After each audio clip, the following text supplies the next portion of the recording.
মদিনার মাটি রে সকল সুখ বুঝি তোর কপালে হো মদিনা রে তোর বুকে আমার নবী যার জন্য পাগল সবই কি ঠিক কি না বলেন না কেন তো আমি ইন্ট্রোডাকশনে আমি আপনাদের সামনে যে আয়াতে কারিমা তেলাওয়াত করেছি সূরা আনফাল থেকে 2 নম্বর আয়াতে কারিমা সূরা আনফাল যেহেতু আজকের যে ট্রাফিক সেটি হলো এই যে মদিনাতুল উলুম বালক বালিকা মাদ্রাসা তো মদিনা দেখি মদিনা নিয়ে ইনশাল্লাহ শুরু করি যেহেতু মদিনার প্রথম অক্ষর মিম মাদ্রাসার প্রথম অক্ষর মিম মোহাম্মদের প্রথম অক্ষর মিম মুসলমানের প্রথম অক্ষর মিম মুমিনের প্রথম অক্ষর মিম মুর্শিদের প্রথম অক্ষর মিম মেহরাজের প্রথম অক্ষর মিম মোহাম্মদের প্রথম অক্ষর মিম মারিয়ামের প্রথম অক্ষর মিম কোরআন মাজিদেরও প্রথম অক্ষর মিম যেগুলো নাম বললাম ভালো না খারাপ যারা কইলেন না একটু কথা বলেন ভালো না খারাপ তো এই ভালোগুলোর শুরুতে আল্লাহ তাআলা মিম কেন দিলেন কি মদিনা দিয়ে শুরু করছে না তাহলে মদিনা দিয়ে কেন শুরু করলেন আমাদের সবচেয়ে ভালোবাসার কলিজার টুকরা এবং জীবনের সর্বোচ্চ শ্রদ্ধা রক্তকণা যদি এক বিন্দু পরিমাণ শরীরে থাকে তবুও মদিনাওয়ালা নবীকে আমরা এত আসতে বললেন কেন ভালোবাসি ও মদিনার মাটি রে সকল সুখ বুঝি তোর কপালে হো মদিনা রে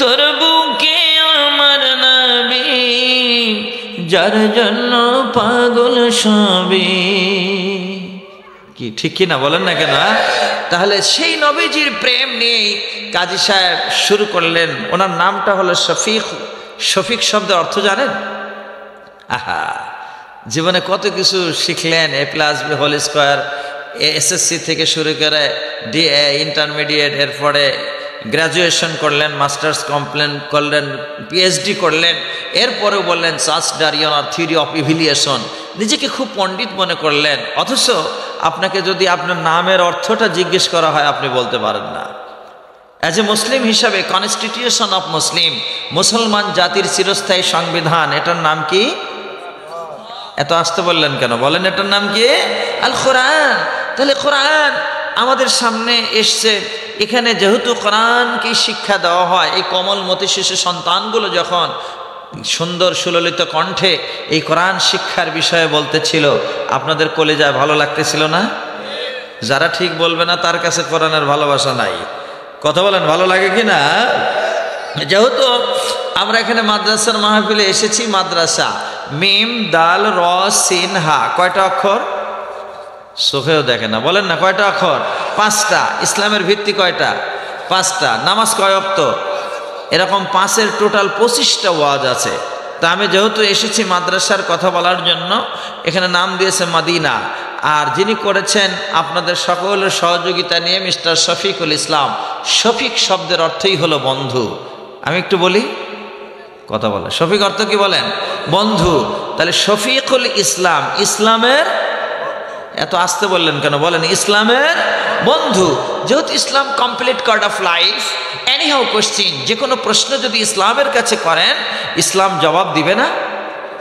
আসতে বলেন কেন বলেন জবাব দিবে কিনা কারণ এখানে অনেক ওলামায়ে কেরাম আছেন বা যেনারা আসবেন মেহরবানি করে মঞ্চেই বসবেন কারণ আলেমদের সম্মান অনেক বেশি আলহামদুলিল্লাহ বলেন না কেন মানে আজ্জামাল ইলমা ওয়াল উলামা আলেম ওলামাদেরকে যারা ভালোবাসবে শায়েখ নিচে বসলেন তাদেরকে রাসূল বলেছেন কি লাম তুকতাব আলাইহি খাতিয়া তার আমলনামায় কোনো গুনাহই লেখা হয় না দেখছেন জোরে বলা যায় না সুবহানাল্লাহ বলে না কেন এই উলামায়ে কেরাম এনারা কার ওয়ারিস নবীজির ওয়ারিস সেই মদিনাওয়ালা নবীরই ওয়ারিস তো নবীজির ওয়ারিস হলেন উলামায়ে কেরাম সেই উলামায়ে কেরাম তৈরি করার ফ্যাক্টরি এখানে করেছেন আন্তর্জাতিক পর্যায়ের মাননীয় স্পিকার তিনি বলেছেন এখানে হিফজুল কোরআন মাদ্রাসা করবেন আমরা চাই তাকরিমের মতো এই মদিনাতুল উলুম মাদ্রাসা থেকে যেন বিশ্ব বরেণ্য প্রথম স্থান অধিকার করেন এটা কি আপনারা চান পবিত্র মুখ দিয়ে দোয়া করে দেন, বলেন আল্লাহুম্মা আমিন। আল্লাহ যেন কবুল করে নেন, আবারও বলেন আমিন। সম্মানিত সুধী, আজকে আমি যেটা আপনাদের সামনে আলোচনা করার জন্য ইচ্ছা পোষণ করেছি, যেহেতু মাদ্রাসার মধ্যে পড়ানো হয় কি? কোরআন। বলেন না, কি পড়ানো হয়? কোরআন। বলেন তো কোরআন শব্দের অর্থ কি? এই দেখেন, এখানে যারা আছেন মুসলমান হিসাবে যদি এতটুকুন কথা আমরা না জানি তাহলে কিন্তু ভুল হয়ে যাবে। আমি একটু বলি, কথা বলে না, খুব কষ্ট হচ্ছে নাকি আপনাদের? মাত্র রাত 10টা বাজে। আজকে আমি খুব খুশি হলাম যে অনেক সকালে আপনারা দিয়েছেন। গতকালের যে প্রোগ্রাম ছিল আমাকে রাত 2টার সময় নামিয়েছেন, তো সেখান থেকে আজকে কমপক্ষে 400 কিলো রাস্তা জার্নি করে এসেছি আপনাদের কাছে। এই মাহফিল করে ইনশাল্লাহ আগামীকাল ময়মনসিং যাব, মোটামুটি কাছেই আছে, তাই না? করতেছে হ কি, ময়মনসিং কাছেই আছে, তাই না? যাক আলহামদুলিল্লাহ। এরপরে ওইখান থেকে যাব হলো ভোলা চর ফ্যাশন, এটা তো আরো কাছে, দেখছেন, আরো কাছে। ওইখান থেকে আসবো রাজবাড়ি, তাহলে রাজবাড়ি থেকে আসবো পাবনা। এই এতটুকু শত শত রাস্তা জার্নি করার পরে কোরআনের একটু খাদেম হিসাবে যতটুকু ইলম, শারীরিক এবং মানসিক শক্তির প্রয়োজন সেটা বলে নিজেকে আমল করে আপনাদেরকে আমল করা তৌফিক দিক, আবারও বলেন আমিন। সম্মানিত সুধী, যেহেতু এই মাদ্রাসার মধ্যে পড়ানো হয় কোরআন, তো কোরআনের মধ্যে সবচেয়ে গুরুত্বপূর্ণ একটি সূরা সূরাতুল ইয়াসিন। সূরাটার নাম কি? ইয়াসিন। আপনাদের এলাকায় কারো নাম আছে? আছে। সূরা ইয়াসিন মুখস্থ আছে কার কার? একটু হাত ওঠান তো দেখি। উলামায়ে কেরাম তো আছেন, আপনার আলেমদেরকে আমি হাত ওঠাতে বলছি না। হ্যাঁ মাশাআল্লাহ, 2জন এখানে হাত উঠালেন। সূরা ইয়াসিনটা হলো কোরআনুল কারীমের একটি হলো কলব, কোরআনের কলব। আলহামদুলিল্লাহ, অনেকের নাম আছে এলাকায় ইয়াসিন, ভালো। এটা রাসূল করিম সাল্লাল্লাহু আলাইহি সাল্লামেরও নাম ছিল ইয়াসিন। সুবহানাল্লাহ বলেন না কেন? আল্লাহর নবীর যতগুলো নাম ছিল তার মধ্যে একটি নাম ছিল ইয়াসিন। তো আমরা সূরাতুল ইয়াসিন কেন চুজ করলাম? যেহেতু সূরা ইয়াসিনের মধ্যেই আল্লাহ তাআলা এই মাদ্রাসার শিক্ষার বিষয় নিয়ে পরবর্তী যে আয়াত আছে সেখানে বলছে ওয়াল কোরআনিল হাকিম। বলেন একসাথে, ওয়াল কোরআনিল হাকিম। সূরাতুল ইয়াসিন এটা যদি আপনারা কেউ প্রতিদিন সকালবেলা ফজরের নামাজ পড়ার পরে তেলাওয়াত করেন, আপনার উপর থেকে 40টা বিপদ উঠায় নেবেন কে? এত আসতে বললেন কেন? বলেন কে উঠায় নেবে? আমরা বিপদে পড়লে পুলিশ, র্যাব, আর্মি, বিভিন্ন রকমের প্রশাসনের কাছে যায়, এলাকার মাস্তান মাতবার যারা আছে তাদের কাছে যায়, অথচ সেজদায় পড়ে গিয়ে 2 রাকাত নামাজ পড়ে কোরআনুল কারীম তেলাওয়াত করে কখনো কি মালিকের কাছে চেয়েছি? এত আসতে বললেন কেন? কথা বলেন, চেয়েছি? আপনাদের এলাকায় তো কোনো হসপিটাল বা ডাক্তার দেখানোর কোনো রুগী আছে? কথা বলেন, আছে এরকম রুগী? আপনি ডক্টরের কাছে যাচ্ছেন, কি বলেন, ঢাকার সবচেয়ে যেটা বেশি এক্সপেন্সিভ যে হসপিটালগুলো, সেখানে গিয়ে আপনাকে একটা টেস্ট করাইতে গিয়ে হাজার হাজার টাকা দিতে হয়। ডক্টরের ফি 5,000 টাকা, 2,000, 3,000, 1,000, 1,000 তো সর্বনিম্ন। তো এই যে এত টাকা ভিজিট দিয়ে আপনি সুস্থ থাকার জন্য তার কাছে যাচ্ছেন, অথচ কোরআন কি বলছে? রব নিজেই বলেন, আল্লাহ রাব্বুল আলামিন ডাক দিয়ে বলছে, বিশ্ববাসী তোমাদের কাছে আমি যেই কোরআনুল কারীম দিয়েছি, এই কোরআনুল কারীম 1 নয় 2 নয় অসংখ্য আয়াতে কারিমা দিয়েছি। এই আয়াতে কারিমাগুলো যদি তুমি কোনোদিন তোমার জবান দিয়ে উচ্চারণ করে রবের কাছে সাহায্য চাও, রব বলে আমি আর মুহূর্তের জন্য দেরি করি না। এই জগতের যত ডাক্তার কবিরাজ আছে তার চাইতে বড় ডাক্তার কে? একটু জোরে বলা যায় না কে? আল্লাহ বলেন, অনুনাজ্জিলু মিনাল কুরআনি মা হুয়া শিফাউ। আল্লাহ বললেন, অনুনাজ্জিলু মিনাল কুরআন, এই যে কোরআনকে আমি নাজিল করেছি কিসের জন্য মুসলমান? তোমার আমার জন্য। শেফা, শেফা অর্থই হলো সুস্থতা করে দেওয়ার মালিককে। কোনদিন কি কোরআনুল কারীমকে বুকের সঙ্গে জড়িয়ে নিয়ে ধরে বলেছেন, আল্লাহ এ কোরআন ধরলাম, আর কোনদিন আমি ছাড়ব না, যদি যতক্ষণ পর্যন্ত তুমি আমার শেফায়ে কামেলা আজলা দান না করো, এতদিন আমি কোরআন ছাড়ব না। কোনদিন এই সিমটম দেখিয়েছেন কি? আমি মনে ভুল বললাম নাকি? কেউ রাগ করলেন নাকি আবার? হ্যাঁ, 1 নম্বর। ও আচ্ছা, তাহলে এটাই যদি হয়ে থাকে, ও মুসলমান, জিন্দেগিতে কোনোদিন তুমি একটা আয়াত পড়ে কোনোদিন ফুক দিলা না। এই বাংলার জমিনে হাফিজ হুজুর রহমাতুল্লাহ আলাইহির নাম শুনেছেন, চট্টগ্রামের ময়দানে মুফতি ফয়জুল্লাহ রহমাতুল্লাহ আলাইহির নাম শুনেছেন। উনি শুধুমাত্র করতেন কি, যে আসতেন একটা করে ফু দিতেন এবং একটা করে শুধু ফু দিয়ে দিতেন। ওই ফু দেওয়ার পরেই সে লোকটা ভালো হয়ে যেত। তার শাগরেদ দেখলো হুজুর কি বলে ফু দেয়, হুজুর শুধু পড়তেন বিসমিল্লাহির রাহমানির রাহিম।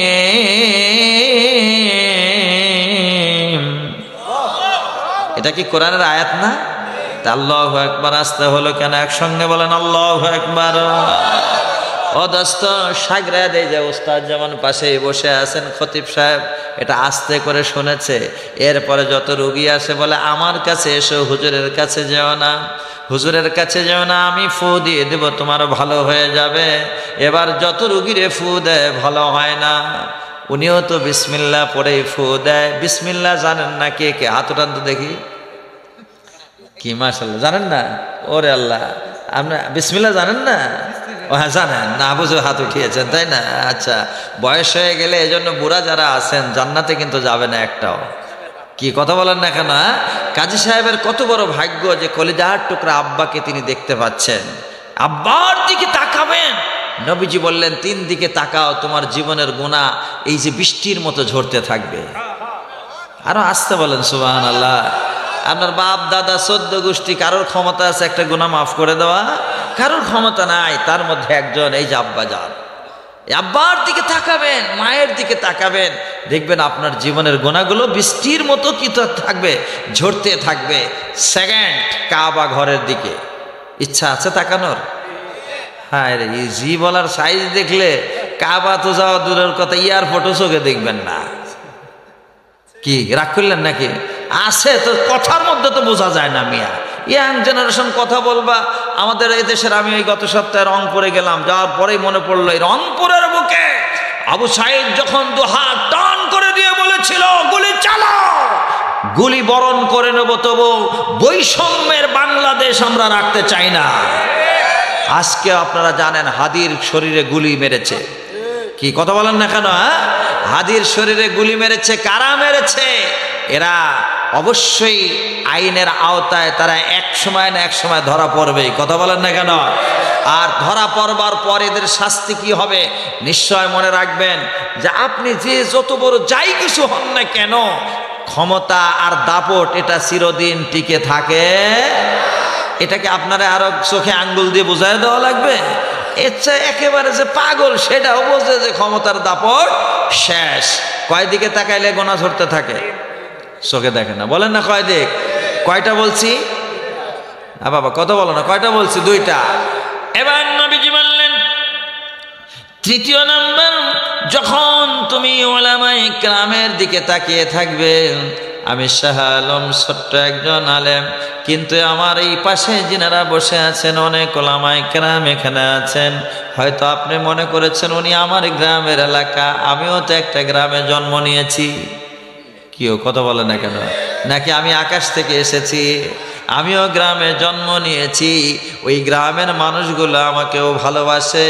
ইভেন মসজিদ মাদ্রাসা কবরস্থানের মাহফিলে যদি আমি না যাই, এরা বলছে যে কবরস্থানের, কমপক্ষে কবরস্থানের মাহফিলে যদি না আসো, তোমার ওই জায়গায় মাটি দিতে দেব না। তাহলে তো ভালোবাসা নাই। দেখছেন? কথা বলেন, ভালোবাসা নাই। ওরে বন্ধু, কেন বললাম? আপনার এলাকার আব্দুল সালাম, শফিকুল ইসলাম, আব্দুর রহিম, মুফতি রিয়াজুল ইসলাম, এরপরে মাসুদুর রহমান, এগুলো কিন্তু বিশ্বনবীর কলেজার টুকরা।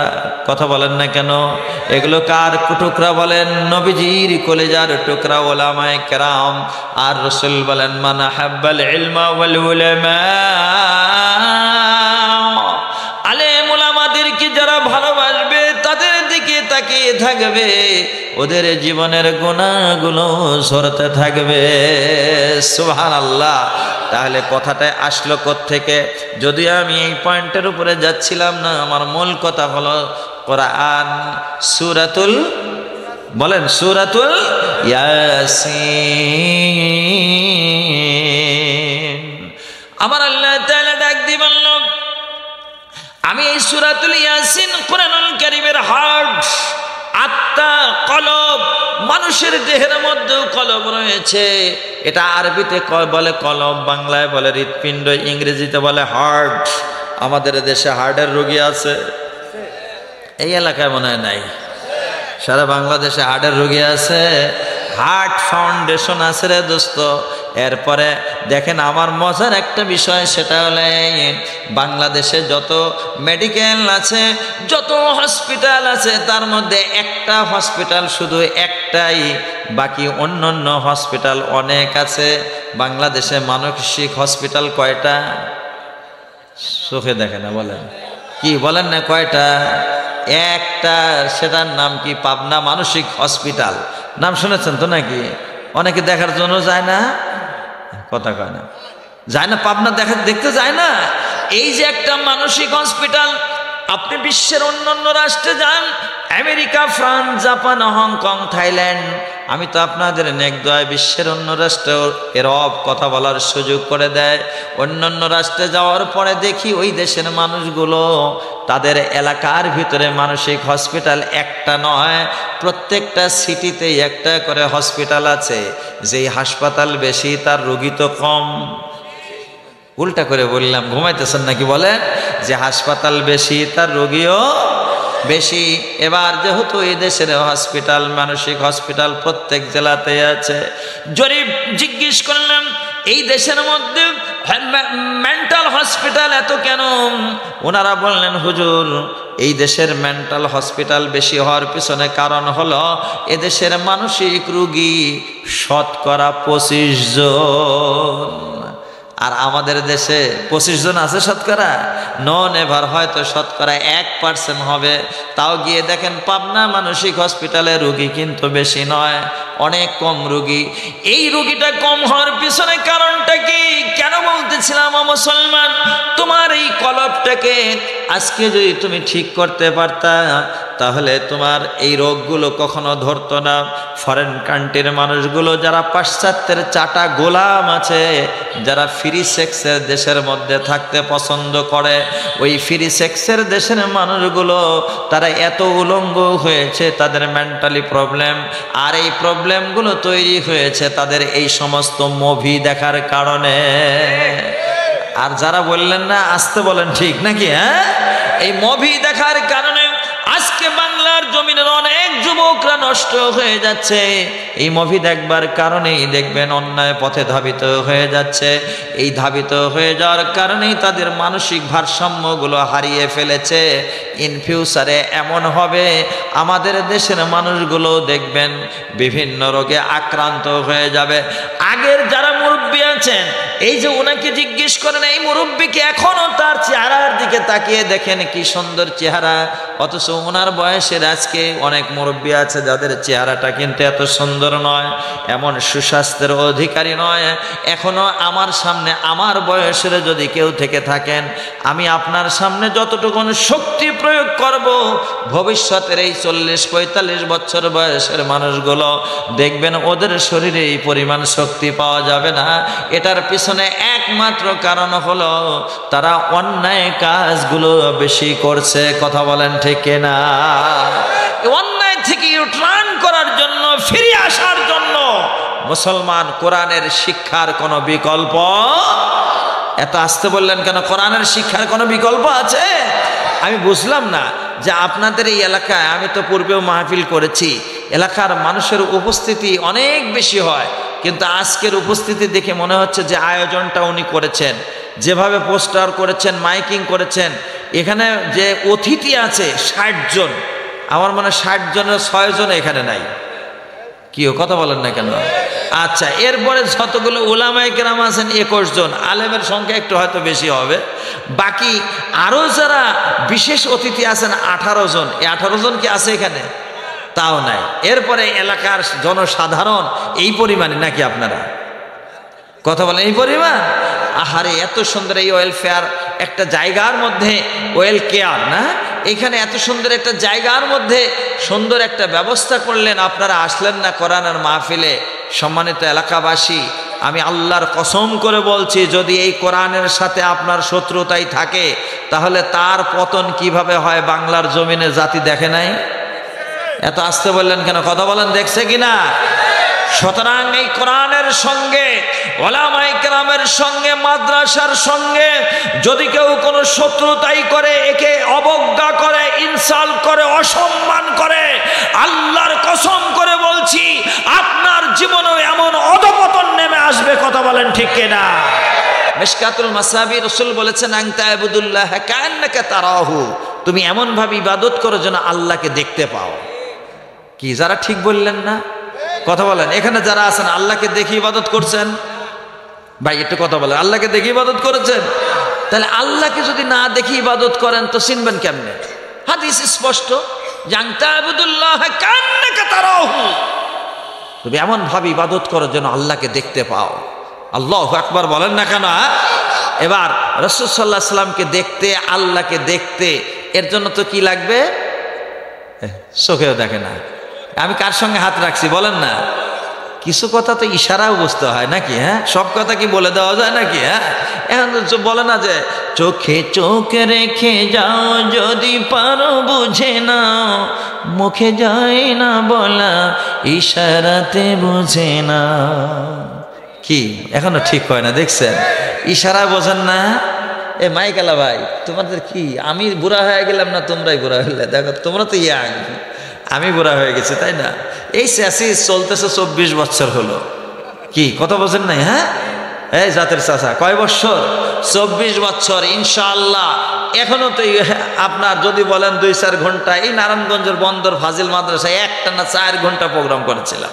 আপনাদের এই মোরাপাড়া বাজারের মধ্যে তো চেয়ারম্যান সাহেব কি যেন নাম ছিল, শাহজাহান সাহেব চেয়ারম্যান, উনি বললে হুজুর আমি জীবনে কারোর ওয়াজ শুনি না, এই আপনার প্রথম ওয়াজ শুনলাম। 4 ঘন্টা, প্রায় 4 থেকে 4.5 লক্ষ টাকা কালেকশন হয়েছিল। তো এই যে এই জায়গায় তো সেই নারায়ণগঞ্জের আপনারা সেনাবাহিনী, এবার একটু তাকবীর দিয়ে বলেন তো জোরে সোরে আল্লাহু আকবার। হলো না? 2 হাত টান করেন, 2 হাত টান টান করেন, হাত মুড়ায় দেন দেখি, টান টান টান করে। হ্যাঁ বলেন নারায়ে তাকবীর। যাক আলহামদুলিল্লাহ, মোটামুটি অলসতা আছে।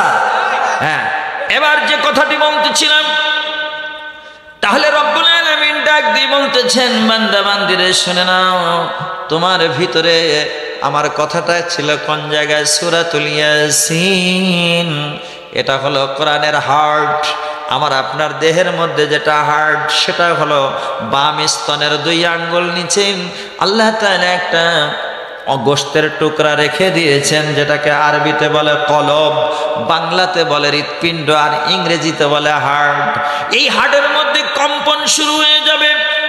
আমার কথা নয়, কোরআন বলে ইন্নামাল মুমিনুনা আল্লাযীনা ইযা যুকিরাল্লাহু ওয়াজিলাত কুলুবুহুম। আল্লাহু আকবার বলে না? মুখ দিয়ে দেখেন আল্লাহ কি বলেন? ইন্নামাল মুমিনুন, যারা মুমিন হবে, আল্লাযীনা যখন কি করবে? যাহারা ইযা যুকিরাল্লাহ, আল্লাহর আলোচনা হবে।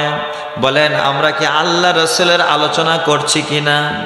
আল্লাহ রাসূলের আলোচনা করার সময় ওয়াজিলাত কুলুবুহুম, এই কলবের ভিতরে একটা ধাক্কা দিবে। এখানে যারা আছেন কলবের মধ্যে ধাক্কা দিয়েছে, এটা কি বোঝেন? বুঝে বলবেন, কিন্তু আমি পরীক্ষা নেব, দেখবেন বুঝে কথা বলবেন। কলবের মধ্যে যে ধাক্কা দিয়েছে। এবার আমি সিরাজগঞ্জের এক মাহফিলে গেলাম, ঈশান নামাজ যে জামাতে দাঁড়িয়েছি, নামাজের ভিতরে হঠাৎ করে একজন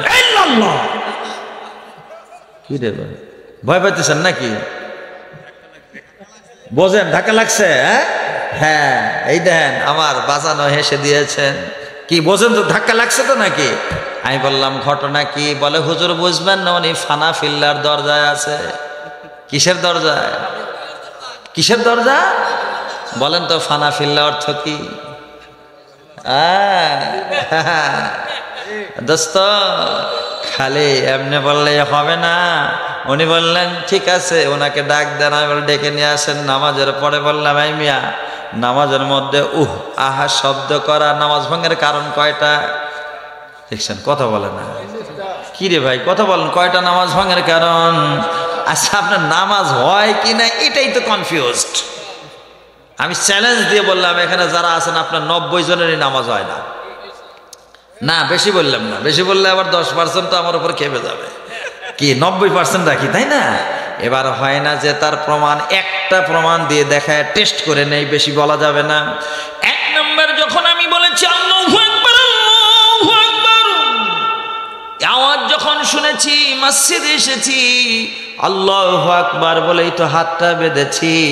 এটাকে কি বলে? হাত বাঁধাকে কি বলে? তাকবীরে তাহরিমা। তাকবীর হলো আল্লাহু আকবার, আর তাহরিমা হলো হারাম। হারাম কি বলেন তো দেখি? হ্যাঁ, নো নো নো, আন্দাজে বলেন না। এই যে এই জায়গায় তো পরীক্ষা হবে। আমি যে 90 জন বলছি, এবার দেখেন 99 হয় কিনা। আর একটু আগাই বলেন তো দেখি হারাম কোনটা? আমি বলেছি আল্লাহু আকবার। আল্লাহর চাইতে পৃথিবীর মধ্যে আর কেউ বড় আছে? এত আস্তে বললেন কেন? আল্লাহর চাইতে বড় আপন কেউ আছে? আল্লাহর চাইতে কেউ কোনো দিক থেকে কিন্তু তার সমকক্ষ কেউ নাই। এখন নামাজের মধ্যে দাঁড়িয়ে আল্লাহু আকবার বলে হাত বাঁধার পরে সূরা কেরাত শুরু করলেন। ওই নামাজের ভিতরে দুনিয়ার ছেলে মেয়ে, আত্মীয় স্বজন, ব্যবসা বাণিজ্য যা আছে সব কিছুর কোনো না কোনো একটা কথা মনে আসে না? কার কার হাত উঠান। এই এখন যে বলছিলাম 90%, এখন 100% হয়েছে কিনা? উনি বলছিলেন যে 100%, আমি ওনার সঙ্গে একমত হই নাই। দোস্তরা আমার, এবার দেখেন আল্লাহর ওলি একটাও কিন্তু হাত উঠাতে পারে নাই। দোস্ত রাগ করতেছেন নাকি আপনারা? নাকি বেশি রাগ করলেন? দোস্তরা আমার, যেহেতু আমি আপনার কাছে তো আর ওই রকমের সুরের অলংকার আমি নই। আমার আল্লাহ যা দিয়েছে তাই বলি, আমি কারোরটা নকল করি না। কি রে বাবা কথা বলে না কেন? কথা বলেন, কোনো নকল করা যাবে? নকল যারা করে তারা তো এক্সপেল হয়ে যায় পরীক্ষার হলে। কথা বলেন না কেন? আমরা নকল করব না, কারণ যেহেতু আমার আল্লাহ প্রত্যেকটা ফুলের আলাদা আলাদা ঘ্রাণ দিয়েছে। বলেন তো গোলাপ, জুঁই, চামেলি, হাসনা হেনা, বেলি, এগুলোর ভিন্ন ভিন্ন ঘ্রাণ কিনা? এই যে নেভার বি দ্য সেম, একটার সঙ্গে আর একটার যে মিল নাই, এটার তৈরিকারী কে? হ্যাঁ, আরো আসতে বলেন কে? মুখটা ভরে হৃদয় থেকে বলেন কে? আমার আল্লাহ ডাক দিয়ে বলে, বান্দা বান্দিরে, তুমি যখন নামাজের মধ্যে দাঁড়িয়ে যাও, সেই দাঁড়ানোর উপরে যখনই তুমি শুরু করো আমার সঙ্গে টকিং ফর আল্লাহ, নামাজে দাঁড়িয়ে কার সঙ্গে কথা বলবো? এই দোস্ত বলেন না কার সঙ্গে বলবো? আজকে দেখেন এই যে এলাকার মানুষগুলো একটা আল্লাহর ওলিরও সাহস হয় নাই হাত ওঠানোর। কেন হয় নাই? যেহেতু আপনার নামাজের ভিতরে দুনিয়ার মন চলে যায়, তাহলে দুনিয়ার চাইতে আপনি আল্লাহকে নরমাল মনে করলেন। নাউজুবিল্লাহ, আল্লাহ কি নরমাল? তাহলে আল্লাহকে বাদ দিয়ে দুনিয়াটা আপনার এই হৃদয়ের মধ্যে দিয়ে দিয়েছেন। এজন্য আল্লাহ বললেন ওয়াজিলাত কুলুবুহুম। ওয়াজিলাত, আওয়াজ দেবেন, ওয়াজিলাত কুলুবুহুম, কলবের বউ বসুন হলো কুলুব। নবী বললেন আলা ইন্না ফিল জাসাদি মুযগাতান, তোমার এই দেহের মধ্যে একটা গোশতের টুকরা আছে। ফাইজা সলহাত, যখন সেটা কি হয়ে যাবে? বিশুদ্ধ হয়ে যাবে, সলেহ হয়ে যাবে, পরিশুদ্ধ হয়ে যাবে। সলহাল জাসাদু কুল্লুহু, এই অল বডি, 3.5 হাত বডি তোমার পরিষ্কার হয়ে যাবে। আর আসতে বলেন সুবহানাল্লাহ, নাকি আগামীকাল বলার জন্য রাখলেন সুবহানাল্লাহ? আওয়াজ দেবেন সুবহানাল্লাহ। এবার বলেন তো কলবটা পরিষ্কার আছে কার কার? হাত উঠাতে পারবেন? কলব তো বুঝলেনই না। এই যে ওয়াজিলাত কুলুবুহুম, একটা আয়াতের তাফসীর দেখেন ধারাবাহিকভাবে। আমি যেহেতু কোরআনের কলব, সূরার নাম সূরাতুল ইয়াসিন, আমি কিন্তু এখনো দ্বিতীয় আয়াতে যাই নাই। শুধুমাত্র আগে কলবটা বুঝায় দেয়। ও মুসলমান, কোরআনের কলব আর মানুষ মানুষের কলব দুইটার সঙ্গে একটু কম্পেয়ার করে নেন। আমার আল্লাহ চায় তোমার একটা পরিশুদ্ধ আত্মা নিয়ে আমার কাছে আসো। এটা আমার কথা নয়, এক নয়, দুই নয়, অসংখ্য কসম খেয়ে আমার আল্লাহ বলেছেন, ওয়াশ-শামসি ওয়াদুহাহা। দেখছেন, কিছুই বলে না। কোরআনের তেলাওয়াত শুনলে ভালো লাগে না? এই আয়াত পড়ার অর্থই হলো কার সাথে কথা বলা। কি মজাটা, এই মজাটাই তো বুঝলেন না জীবনে। মিয়া, কুমিল্লার রসমালাই যে কি স্বাদ, জিন্দেগিতে যদি না খাও তো বুঝবা। এই শুধু বলাই হবে, বাট জীবনে বুঝবা না যেটার মজা কত প্রকার ও কি কি। আমার রবের সঙ্গে তুমি কথা বলবে। রব বলতেন, ওয়াশ-শামসি ওয়াদুহাহা ওয়াল কমারি ইযা তালাহা ওয়ান নাহারি ইযা জাল্লাহা। আল্লাহ তাআলা এক নয়, দুই নয়, 10টা কসম খেয়েছেন। এখানে খাওয়ার পরে বললেন, ক্বাদ আফলাহা মান যাক্কাহা। ওই মানুষটাই সফল কাম যে তারা আত্মাকে পরিশুদ্ধ করেছে। এখানে যারা আছে, আমার আত্মাকে পরিশুদ্ধ করেছি। এটা যদি আমি আপনাকে পরীক্ষা করি, এক্সরে করি, এক্সরে মেশিন আমার কাছে রয়েছে বাজান। আপনি তো এক্সরে করার জন্য মেডিকেলে যান। জীবন ভর আমি ইন্ডিয়ায় গেলাম, বললো হুজুর যেহেতু ইন্ডিয়ায় অনেক মানুষ বডি চেক আপ করার জন্য আসে, আপনাকে আমরা ফ্রি করায় দেব। এই পুরা বডিটা মেশিনের মধ্যে দিয়ে দিল। আহারে, ওই কবরের ভিতরে যেমন মানুষটা একাকাই চলে যায়, মনে হলো যেন আমাকে একাকি সেই কবরের মধ্যে দিয়েছে। দোস্তরা আমার, বলেন তো এই কবরের ভিতরের যে জায়গাটা, এটা কি আমার আপনার জন্য সুখের জায়গা? দেখছেন, কথা বলে না, এটা কি সুখের জায়গা? কবরস্থানে তো আর আপনারা যাবেন না, তাই না? কেন, নারায়ণগঞ্জের মানুষও যাবে কবরস্থানে? আপনারা না বলেন আসেন খেলা হবে, কি কথা বলেন না কেন? খেললেন কোথায়? প্লেয়ার তো মাঠে যেতে হয় নাকি? মাঠ ছাড়া কি খেলা হয়? এবার একটু ভেবে দেখেন, এই পৃথিবী যেমন আছে তেমনই ঠিক রবে। সুন্দর পৃথিবী ছেড়ে একদিন চলে যেতে হবে রে মন, চলে যেতে হবে। যেদিন আমার মহা ঘুমে ঘুচিবে দুই চোখ, পাড়া প্রতিবেশী সবাই রবে কিছু সই। ওরে আমি যে পৃথিবীর নয়,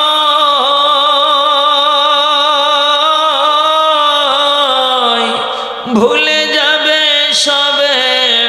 সুন্দর পৃথিবী ছেড়ে একদিন চলে যেতে হবে।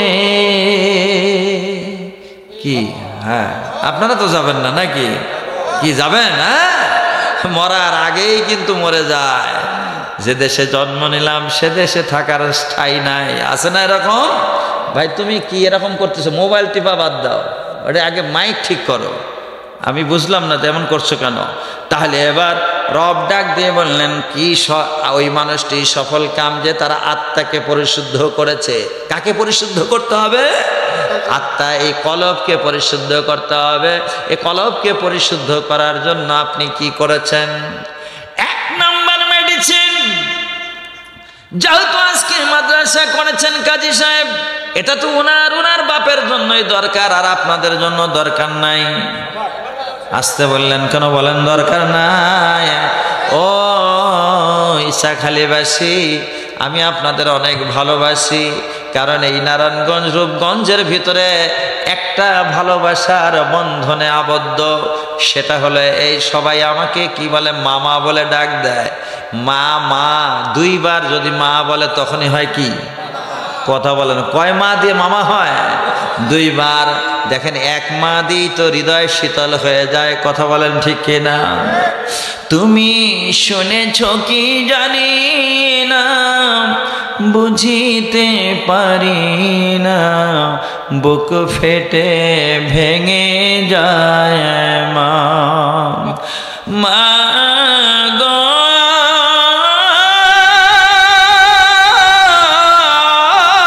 মা, তুমি শূন্য বায়ু আমার মরুহাকার, কেউ নেই চারিদিকে মা বলে ডাকার। তোমার শূন্যতাকে হৃদয়ে পোষণ করে বেঁচে আছি আমি হয়ে হাহাকার। এই দুনিয়ায় যার মায়া নাই সেই বুঝতে পারে সেই শোকের কি গভীরতা। ওরে নারায়ণগঞ্জবাসী, কেন কথাটি বললাম? যেহেতু আমার ভাগিনা এইখানে থাকে, যার কারণে ভাগিনার মামা হিসাবে সবাই আমাকে মামা বলে সম্বোধন করে। মায়ের ভালোবাসাকে দ্বিগুণ করলে যেই ভালোবাসা হয়, সেই ভালোবাসার বন্ধনে আবদ্ধ করে আপনারা যখন এখানে ইনভাইট করেছেন, এসেছি, সুতরাং সেই হৃদয় থেকেই ভালোবাসা দিয়ে কথাগুলো বলছি। এই হৃদয়টা যদি পরিষ্কার হয়ে যায়, তাহলে সেই মানুষটার 3.5 হাত বডিটাই পরিষ্কার হয়ে যায়। আর এই বডিটাকে যদি কবরে রেখে দেওয়া হয়, ওই কবরের মাটি এই বডিকে ধ্বংস করতে পারবে না। সুবহানাল্লাহ বলে না? বাংলাদেশের মধ্যে এমন ঘটনা আছে কিনা? কি ব্যাপার আসতে বলেন কেন? আছে এমন ঘটনা। রংপুরে যান, অদস্ত বড়াল ব্রিজের পাশে রেল লাইনের কাজ করতেছিল, করতে গিয়ে ভেকু দিয়ে মাটি কাটতেছিল। হঠাৎ করে দেখে একটা লাশ পাওয়া গেছে। ওই লাশটার মধ্যে যেই কাফনের কাপড় রয়েছে, ওই কাফনের কাপড়টাও পর্যন্ত পচে না। কেন পচলো না? মুরব্বীদেরকে জিজ্ঞেস করলো, যারা মুরব্বী, ওনাদের লেভেলের একজন মানুষ বলতেছে, ইনি তো আজ থেকে 40 বছর আগে মারা গিয়েছে, অথচ 40 কদম চলে আসলেই তো আমার আপনার পচন শুরু হয়ে যায়। কেউ কথা বলেন না কেন? যতই ফ্রিজিং করেন আর যাই করেন, আমি আজিমপুর কবরস্থানে গেলাম, দেখলাম ওই কবরে ওখানে এসি সেট করা আছে। বলবো নাকি ঘটনাটা? না, রুচি নাই চাচার, সত্য করে বলা নাই, কিন্তু বলতে রাগ করতেছেন নাকি বাজার? একটু খেয়াল করেন, গোরস্থানের মধ্যে কি করছে? এসি লাগাইছে। কেন লাগিয়েছে বলবো না? রুচি নাই, থাক তাইলে। হ্যাঁ, কি যেন বলতেছিলাম বলেন? যেহেতু আল্লাহ রাব্বুল আলামিন এই এসি দিয়ে আগে ঠিক করো মিয়া, এই বডিটা আগে ঠিক করো।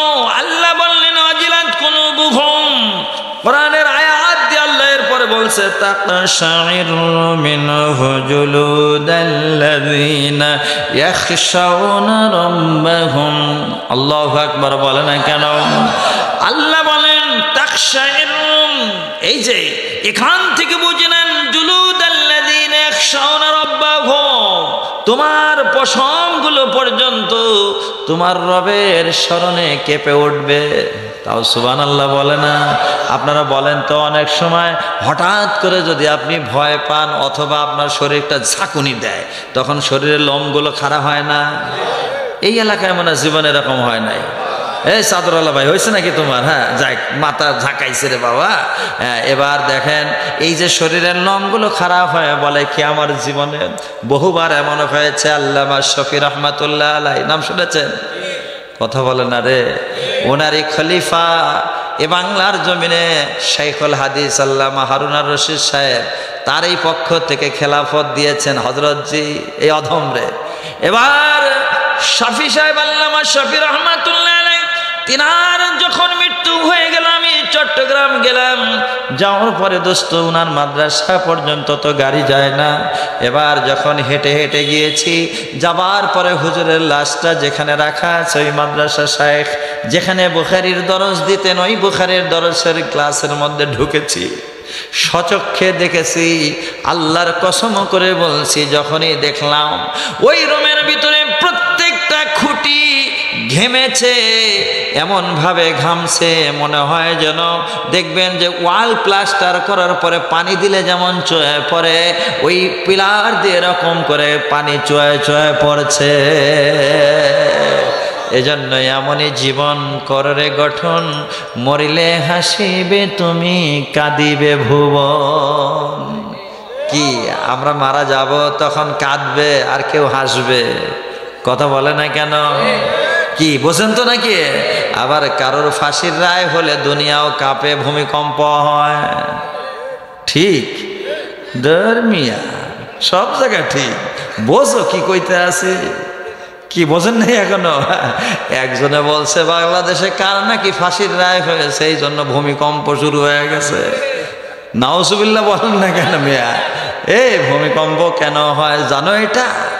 তোমরা বলো বিজ্ঞান বলেছে যে কি করছে, এই মাটির নিচের যে কি আছে আপনার প্লেট আছে, ওটা আইস দিয়ে রাখা আছে, ওই প্লেটের মধ্যে ঘর্ষণ লাগলে ভূমিকম্প হয়। এটা ভুয়া কথা।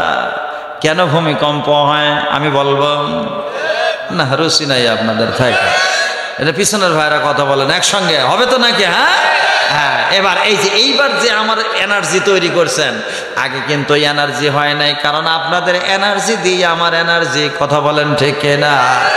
দোস্তরা আমার, মাদ্রাসা করেছেন, মাদ্রাসা ঘরটা কার? এই বুঝো বললেন ন? হ্যাঁ, রাসূলের ঘর। বলেন কার ঘর?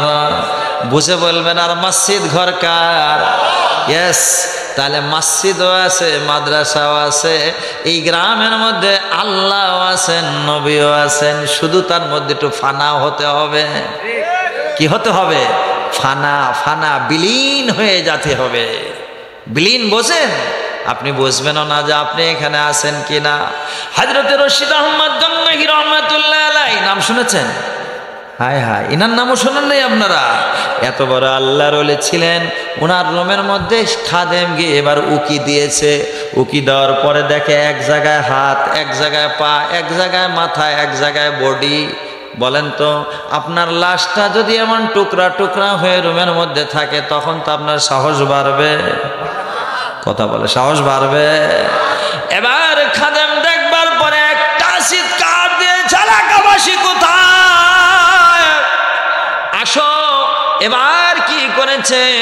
আল্লামা রশিদ আহমদ গঙ্গোহী রহমাতুল্লাহ আলাইহি জিনে ধরছে। অনেকে আমাদের কনসেপ্ট আছে না যে জিনে ধরলে এমন হয়, কি বলেন এরকম? যখনই গিয়েছে যে যাই দেখি চলো, সবাইকে এনে বলল হুজুর শেষ, হুজুর আর নাই। হুজুররে কেটে কেটে টুকরা করে রুমের মধ্যে রেখে দিয়েছে। বাংলার জমিনে এমন হয় না। না, নারায়ণগঞ্জে মনে হয় না। কয় মার্ডার যেন হইল নারায়ণগঞ্জে? হ্যাঁ, 7টা। 7 মার্ডার। ইয়েস। ও 7 বোঝো, 7 বোঝো না? কি বাঙালি, 7 বোঝে, 7 বোঝে না? বোঝেন আপনারা? এই তো নদী, সেই নদী না? কথা বলে, এই সেই নদী না? আর এই নদীর মধ্যে 7 জনরে ফেলে দিয়েছে। সাইদ মিয়া এখনো জেলখানায়। আরে মিনুর হোসেন এখনো জেলখানায়, কথা বলেন না কেন? অমুসলমানে বাংলার জমিনে আপনারা জানেন গত পরশুদিন নাটোরের তানোর থানায় একটা শিশু সন্তান, এখন তো খুললেই ওই খবর। কি জানেন সর্বশেষ খবর? কথা বলে না, বলবো নাকি? কথা বলে। এই দেন রাজশাহীর কথা শুনলে দোস্তরা আমার, এই যে মেডিকেল সায়েন্স মিয়া কতটুকু জ্ঞান অর্জন করছো, সামান্যই কয় ফুট নিচে ছেলেটা পড়ে গিয়েছে, 2 দিন লাগলো। অথচ আমার আল্লাহ বলে বান্দারে শোনে না, আমি আল্লাহ তাআলা এই পৃথিবীটাকে ভারসাম্য ঠিক রাখার জন্য নদী আর পাহাড় তৈরি করেছি। ওয়াল কুরআনিল হাকীম।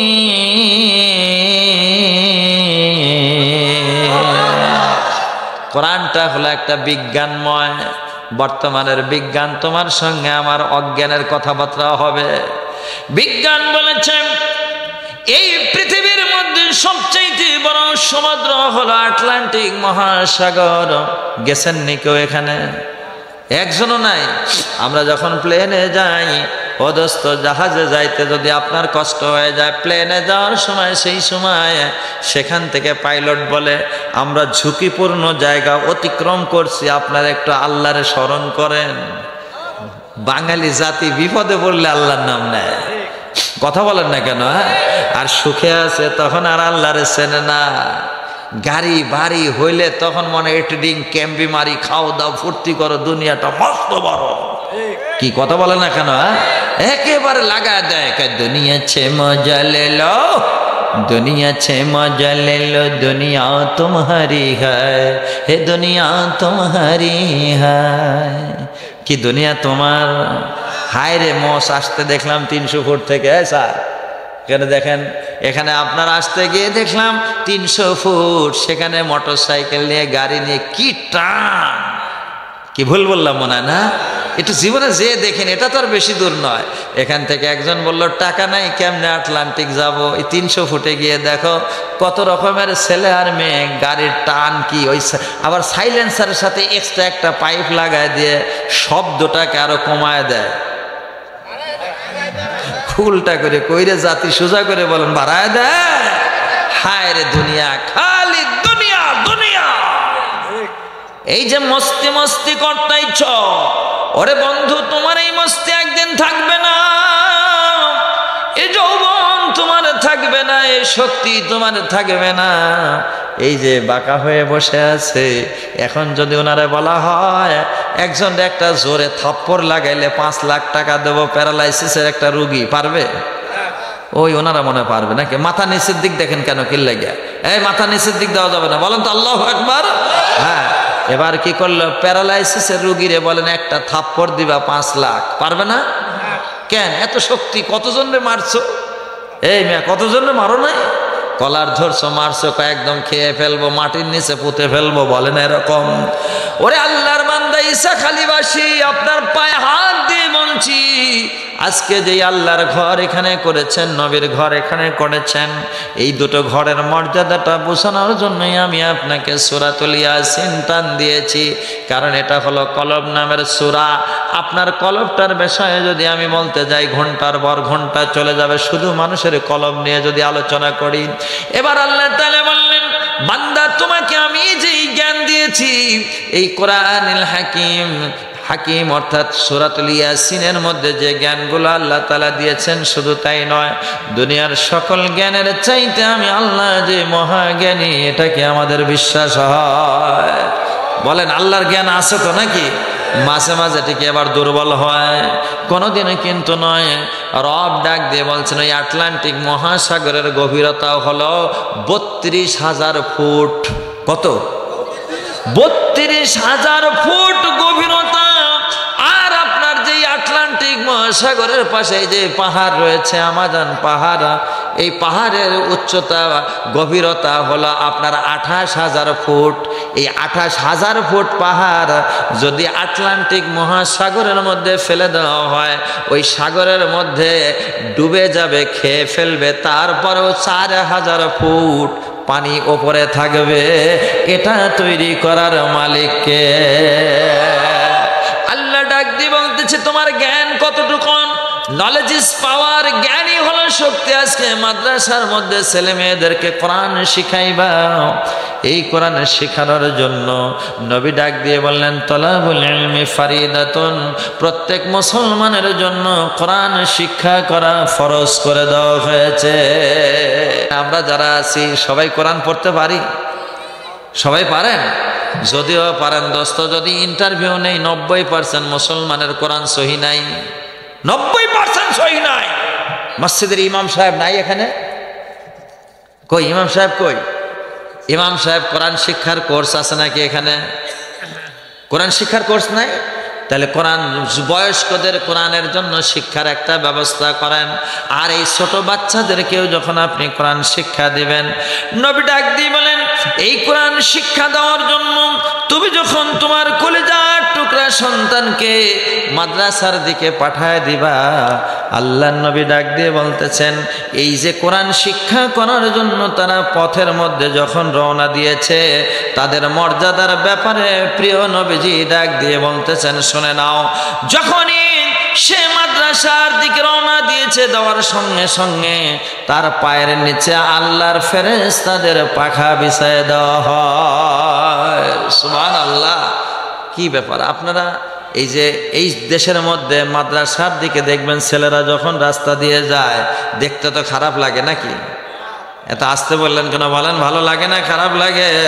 বাচ্চারা যখন হেঁটে যায় এদের পায়ের নিচ দিয়ে যখন পরে নূরের পাখা বিছায় দেওয়া হয়, এই যে নূরের পাখা, এটা আমার চোখে দেখার মতো যদি চোখ থেকে থাকে তাহলেই তো আমি এটা দেখতে পারবো। যদি চোখ না থাকে দোস্ত আমার দেখা যাবে না। এই নোটটা দেখার জন্য ইমাম শাফি রহমাতুল্লাহ আলাইহি তিনি বাস্তবে দেখেছেন। কিভাবে দেখলেন? উনি ওনার ছাত্রের বাসায় গিয়েছেন, যাবার পরে ছাত্রকে বলল, ছাত্র আমারে খাবার খেতে দাও।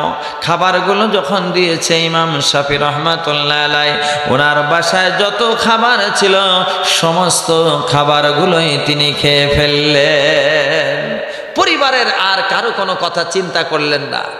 এবার চিন্তা যখন না করলেন, যখন চিন্তা না করেছে, এবার তার স্ত্রী ডাক দিয়ে বলল, তোমার এমন পেটুক হুজুর নিয়ে আসছো যে আমাদের সব খানাগুলো খেয়ে ফেললো। হুজুররা তো অনেক পেটুক, তাই না? কি কথা বলে না কেন? অনেক সময় বলে না যে হুজুররা বেশি খায়? আপনাকে এলাকায় মনে হয় এরকম নাই না? কি বলেন? আমার চেয়ে কি আপনারা বেশি খেয়েছেন? আমার জীবনে তো আমি সর্বোচ্চ 32টা আইটেমের খাবার খেয়েছি। কয়টা আইটেম? 32টা। জীবনে খেয়েছেন কিনা? গাজীপুরে একটা হোটেল আছে, 100 আইটেমের খাবার রান্না হয়। ওরে দোস্তরা আমার, এই দেখেন 32টা আইটেম খাওয়ার পরে যদি আমার কমপক্ষে এই পেটটা তো হওয়ার কথা এরকম ছিল। কি দেওয়ানবাগির একটা পেট ছিল, দেখছেন না আপনারা? কথা বলেন না কেন? দেওয়ানবাগির বাবা যখন বসতো তখন মানে চেয়ার নিয়েই তার পেট। কি কথা বলে না কেন? মনে হয় 2 in 4 3 in 5 in বা বেবি। কি কথা বলেন না কেন? হতো কিনা এরকম? এই যে এত বড় পেট তুমি বানাইলা, ও দোস্তরা আমার, এই পেটটাকে বড় বানাইলা কিন্তু উঠতে বসতে গিয়ে বড় বিপদে পড়ে যাবা। দেখো একটু গভীরভাবে খেয়াল করো। হুজুরের এবার ছাত্রের স্ত্রী বলতেছে, তোমার হুজুরটা বড় পেটুক, সব খাবারগুলো খেয়ে ফেললো। কিন্তু ছাত্র বলল, না না না স্ত্রী, তুমি এই কথা বলো না, আমার উস্তাদ তো পেটুক নয়, সে খাবারগুলো কেন খেয়েছে আমি জিজ্ঞেস করব। এবার গিয়ে বলল, হুজুর আপনি সব খানাগুলো খেয়ে ফেললেন, কারণটা কি? এবার ছাত্র ডাক দিয়ে জিজ্ঞেস করবার পরে হুজুর বলে, বাবা তোমার এই খানার মধ্যে এত নূর ছিল, আমি এই নূর দেখবার কারণে একটা খানাও রাখি নাই, সবগুলো খেয়ে ফেলেছি। সুবহানাল্লাহ, সুবহানাল্লাহ। চোখ লাগবে তো দোস্তরা আমার, চোখ ছাড়া কি এটা দেখা যায়? এবার বলেন, যে চোখ দিয়ে আপনি এই পৃথিবীর থেকে আল্লাহ তাআলা কত লক্ষ গুণ পরে কি করেছেন, আসমান তৈরি করেছেন সেটা দেখলেন, মিল্কওয়ে গ্যালাক্সি তারকা দেখলেন, সব কিছু দেখলেন, কিন্তু নামাজের মধ্যে দাঁড়ানোর পরে আপনি আপনার আল্লাহরে দেখতে পারলেন না। এবার সেই চোখ কি আপনার চোখ একটু খেয়াল করে দেখেন না? আসলেই আল্লাহ রাব্বুল আলামিন ডাক দিয়ে বলতেছে, বান্দা তুমি আমাকে একটু দেখো, যদি দেখতে পারো তাহলে তোমার কাছে সবচেয়ে জীবনের বড় সম্পদ অর্জন হয়ে যাবে। আল্লাহ রাব্বুল আলামিনকে দেখার জন্য বাড়িতে যায় তো দেখা যাবে, তাই না? কি কথা বলে না কেন? হ্যাঁ, বাড়িতে যায় দেখেন নাকি? তা ঠিক আছে, বসেন, দোয়া করে দিই আমি। বাড়িতে যায় দেখে না, হাত উঠান, আল্লাহুম্মা আমিন। কি বাড়িতে যায় দেখেন, কেন দোয়া করে যাবেন না? কথা বলে না, চুপ করে থাকে। হাত উঠাবেন না আপনারা? রাত তো 12টা বাজতে যাচ্ছে, শেষ করে দেই নাকি? কি 12টা বাজছে নাকি ঘড়িতে? মাত্র দেখেন 1 ঘন্টা হলো দোস্তরা আমার। এই 1 ঘন্টার মধ্যে আপনার যতগুলো কথা বললাম, এবার আপনার আমার জীবনের বাস্তবতা একটু মিলায় দেই। আমার মাথার চাঁদি থেকে পায়ের তালু পর্যন্ত বলেন তো এই 3.5 হাত বডি পরিষ্কার হয়েছে? কি হয়েছে? এই কথাটাই কিন্তু আপনাকে বললাম। এই কথাটা যদি আজকে জীবনে মেনে নেন তাহলে বলবেন যে হুজুর এটা তো পরিষ্কার করা সম্ভব নয়। কেমনে সম্ভব? কারণ ওই যে ছোটবেলার থেকেই তো আপনি স্কুল কলেজ ইউনিভার্সিটিতে পড়েছেন, এই পড়াশোনা করবার কারণেই আপনার গুনাহ করার সুযোগ বেশি হয়েছে। এবার আসুন আপনার কোমলমতি শিশু সন্তানকে যখন এই মাদ্রাসার দিকে পাঠিয়ে দিবেন, নবী ডাক দিয়ে বললেন, মাজলিসু ফিকহিন খায়রুম মিন ইবাদাতি 60 সানা। এই ইলম শিক্ষা করার জন্য যদি কোনো বৈঠকে বসে তাহলে 70 বছর ইবাদত করার চাইতে তার আমলনামায় বেশি সওয়াব হয়ে যায়। সুবহানাল্লাহ। আল্লাহ রাসূল এত বড় সুসংবাদ দিয়েছেন, তারপরে এটা আপনাদের কাছে ভালো লাগে না। আমি বুঝলাম না যে আপনার কাছে মাদ্রাসা শিক্ষা কেন ভালো লাগে না। আপনি কোথায় যাচ্ছেন, কি পড়াচ্ছেন, কত বড় অফিসার বানিয়েছেন ছেলেদেরকে। আপনি মনে করেছেন বড় অফিসার হলেই তো আপনি বড় সমাজের মধ্যে সম্মানী ব্যক্তি। আমি বহু এসপি সাহেবের বাবাদের সঙ্গে কথা বলছি। এক এসপি সাহেব গোপালগঞ্জে, ওনার নাম হলো ইমরান সাহেব। ওনার বাবার বাড়িতে ওখানে আমি মাহফিলে গিয়েছি। তো ওনার বাবার একটা ভাবসাব নিয়ে বসে থাকে। এসপি হওয়ার পরে একটা ভাবসাব তো কম থাকে, তাই না? কথা বলে না। এসপির বাবা কেউ আছে নাকি এলাকায়? দেখবেন তার গরমে, তার মানে কি চায়ের চেয়ে কাপের গরমই। কথা বুঝছেন? তো এটা ভাব একটা থাকে। তো দোস্তরা আমার, আমি মাহফিলের মধ্যে বলেছি, ওনাকেও বলেছি যে আপনি যত বড় এসপি, যত বড় ডিআইজি হন না কেন, আল্লাহর কাতারের সামনে গিয়ে যখন দাঁড়াবেন, রিক্সাওয়ালা আর ডিআইজি তার জায়নামাজ একই জায়গায়। কথা বলে না কেন, আলাদা নাকি এটা বলে? তাহলে এক জায়গা। ওরে আল্লাহর বান্দারা, বান্দিরা শুনে নাও, যেহেতু মাদ্রাসার মধ্যে পড়াইলে তোমার কনসেপ্ট হলো যে এরা কি করবে, ভিক্ষা করবে, মাদ্রাসার কালেকশন করবে, মানুষের বাড়ি বাড়ি গিয়ে চান্দা চাইবে, এই জন্য অনেকে মাদ্রাসায় পড়তে দেয় না। আছে না এরকম? ওরে বন্ধুরা আমার, আমিও তো আমার ব্যক্তিগতভাবে বলছি, আমিও মাদ্রাসায় পড়েছি, আমিও মাদ্রাসায় পড়েছি। দোস্তরা আমার, কওমি মাদ্রাসায় পড়েছি, আলিয়ায় পড়েছি, কলেজেও পড়েছি। আপনি কলেজ ইউনিভার্সিটিতে কতটুকুন পড়ালেখা করেছেন, সরকারি চাকরি পেয়েছেন। আমিও তো সরকারি চাকরি করছি। আমি সরকারের বাংলাদেশের সর্বোচ্চ যেই প্রতিষ্ঠান, সেই জায়গায় 7ম গ্রেডের অফিসার হিসেবে আমিও স্যালারি ড্র করছি। তাহলে আমি মাদ্রাসায় পড়ে যদি সরকারি চাকরি করতে পারি, ও দোস্ত, এএসপি যখন হয় তার হলো 9ম গ্রেড। কত গ্রেড? 9ম। সরকারি চাকরির 20টা গ্রেডের মধ্যে 9ম গ্রেড, আর তার উপরে হলো 8ম গ্রেড, তার উপরে 7ম গ্রেড। এখন আপনি এসপির হিসাব করেন যে কোন লেভেলে আমাকেও সরকার দিয়েছে। ওরে বন্ধুরা আমার, এটা বলার উদ্দেশ্য হলো আপনি মাদ্রাসার পড়াকে ছোট চোখে দেখবেন না। আপনার এই সন্তানটা দুনিয়ার সরকারি চাকরি যদিও না পায়, আখিরা আদালতে এই যে চেয়ার দেখছেন, আল্লাহর দরবারে আরশে আজিমের পাশে এমন রাজ কুরসি তাকে দিয়ে দেওয়া হবে। এই কোরআনের হাফেজ যাদেরকে আপনি ইনসাল্ট করছেন, অসম্মান করছেন, ওই হাফেজের মাথার মধ্যে এবার একটা রাজ মুকুট যখন পরায় দেওয়া হবে, তাও সুবহানাল্লাহ বলে না? কি মুকুট? রাজ মুকুট। এই রাজ মুকুট পরবার পরে উচ্চ আসনে যখন বসবে, সবাই এমন করে তাকায় থাকবে। ঢাকার মতিঝিলে গিয়েছেন আপনারা? জীবনে মতিঝিল যান না? হ্যাঁ হ্যাঁ, কথা মতিঝিল গিয়েছেন তো নাকি? এখানে দেখেন না, মতিঝিলের মধ্যে সবচাইতে বড় বিল্ডিং কোনটা? সেনা কল্যাণ ভবন যেটা, এই বিল্ডিংটা সবচাইতে বড়। এখন যদি আপনি তাকায় এমন করে গুনতে থাকেন, পাশ থেকে গিয়ে বলে বেটা কয়তলা গুনছিস, টাকা দে। কি কথা কি বোঝেন নাই? এমন যদি বলেন, গ্রামের পোলা যদি হয়, বলবে ঠিক আছে টাকা নেন। ও বলবে যে ঠিক আছে নিয়ে নেন। বলবে কয়তলা গুনছিস? কয় 20 তলা। কয় 20 তলা গুনছিস? ঠিক করে বলছিস তো? বলে হ্যাঁ 20 তলাই গুনছি। কয় যাক, 20 টাকার মধ্যে সারলাম, 50টা গুনছিলাম। এখনো মনে হয় বোঝেন নাই। তার মানে গুনছিল কয়টা? 50টা, কিন্তু 20টা বলে 30 টাকা মাইনাস করছে। কি চালাকি বুঝতে পেরেছেন তো নাকি? 20 টাকা সে জরিমানা দিল, তাও এখনো কি চালাক মনে করতেছে। দোস্তরা আমার, ওই কিয়ামতের ময়দানে তুমি ওই রকম চালাকি মনে করে যারা মাদ্রাসায় দিচ্ছ না, হ্যাঁ, কত রকমের চালাক হয়েছো, কত রকমের জ্ঞান তুমি রাখো। আল্লাহ বলেন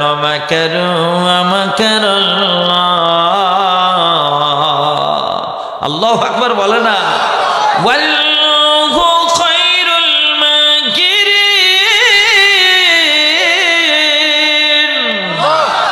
তুমি যত কৌশল করো না কেন, সবচেয়ে বড় কৌশলী কে?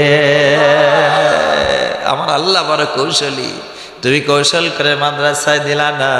আমি স্কুল কলেজ ইউনিভার্সিটিতে পড়াইতে নিষেধ করব না, কিন্তু বেসিক জ্ঞান যেটা, আলিফুন বা তাউন সা হাউন খাউন দাউন সাল, এমন করে যদি আপনি কি করতে পারেন, এই মাদ্রাসার মধ্যে আলিফ বা তা সা করে কোরআনের পংক্তিগুলো সুন্দর করে তেলাওয়াত শুদ্ধ করে পড়াইয়া 40টা হাদিস মুখস্থ করাইয়া নামাজের বাস্তব ট্রেনিংটা গ্রহণ করিয়া আজকে যদি এই মাদ্রাসা থেকে ছেলেটাকে কমপক্ষে আপনি 5ম শ্রেণী পর্যন্ত পড়ানোর পরে 6-এ গিয়েও যদি আপনি হাই স্কুলে ভর্তি করে দেন, অথবা আপনি দাখিল পর্যন্ত মাদ্রাসায় পড়ালেন, এরপরে এইচএসসি সময় গিয়ে কলেজে ভর্তি করে দিলেন, এরপরে অনার্স আপনি বিশ্ববিদ্যালয়ে পড়ান, ইসলামিক বিশ্ববিদ্যালয় বাংলাদেশে রয়েছে, এই জায়গায় যাওয়ার পরে আপনারা দেখেন ঢাকা বিশ্ববিদ্যালয়ের মতো জায়গায় সাদিক কাইম নাম তো শুনেছেন আপনারা,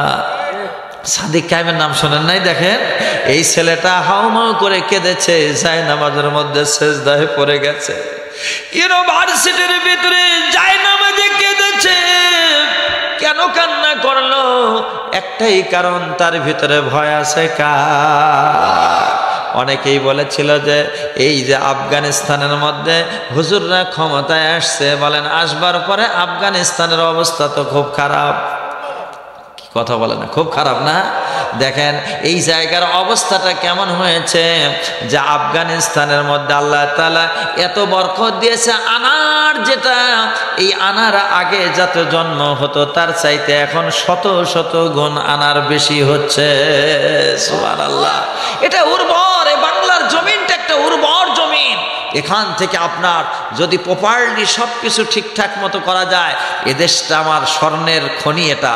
সুবহানাল্লাহ বলেন না কেন? আপনার এদেশে এই জায়গায় ঘরের পাশে একটা বেগুনের চারা রোপণ করে দেন, সেখান থেকে 100 টাকা কেজি ওজনের বেগুন হয়ে যায়। টবের মধ্যে একটা মরিচের চারা রেখে দেন, সেখান থেকে মরিচ তৈরি হয়ে যায়। এমন একটা স্বর্ণের খনি আল্লাহ তাআলা বাংলাদেশে দিয়েছে। বিশ্বের অন্য জায়গায় যান, মক্কাতে শুধু পাথর আর পাথর, একটা গাছ তো আপনি খুঁজে পাবেন না।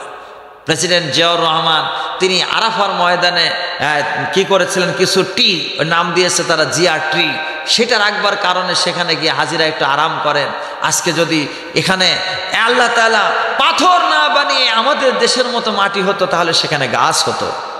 ওরে আল্লাহর বান্দা বান্দিরা, আজকে তোমার কলিজার টুকরা সন্তান দেখবেন, অনেকের যদি 1টা 2টা 3টা মেয়ে হয়, তখন মান্যত করে, আল্লাহ আমার যদি একটা ছেলে দাও, এই ছেলেটার আমি মাদ্রাসায় পড়াবো। এরকম এলাকায় নাই না আপনাদের? আপনাদের নিয়ত আছে যে আল্লাহ একটা ছেলে মাদ্রাসায় দেব, এরকম ভাবে যদি কি হয় 4র্থবার ছেলে হয়। আবার কিছু মানুষ আছে দেখবেন, তারা কি বলেন যে আল্লাহ তুমি যদি একটা সন্তান দাও, আমি কি করব, মাদ্রাসায় পড়াবো, আর একটা ইঞ্জিনিয়ার বানাবো, আর একটা ডাক্তার বানাবো। 3 সন্তানরে 3 দিক দিয়ে দেয়। 4টা সন্তান হলে বলে 3টা জেনারেল পড়াবো, একটা আরবিক পড়াবো, যাতে করে সে আমার মৃত্যুর পরে জানাজার নামাজ পড়ায়। এই চিন্তা করেও কিন্তু মাদ্রাসায় দেয়। ভাইরে, যে জন্যই আপনি মাদ্রাসায় দেন না কেন, আজকে যদি আপনার সন্তান এই ইলম অর্জন না করে, আপনার দুটো হাত ধরে পা ধরে যদি আমাকে বলতে বলেন, তবু আমি বলবো কিয়ামতের ময়দানে আপনি কি বিপদে পড়বেন, এটা বর্ণনা করা যায় না। কি কঠিন বিপদ আপনার সামনে রয়েছে সন্তানকে সুশিক্ষায় শিক্ষিত না করার জন্য।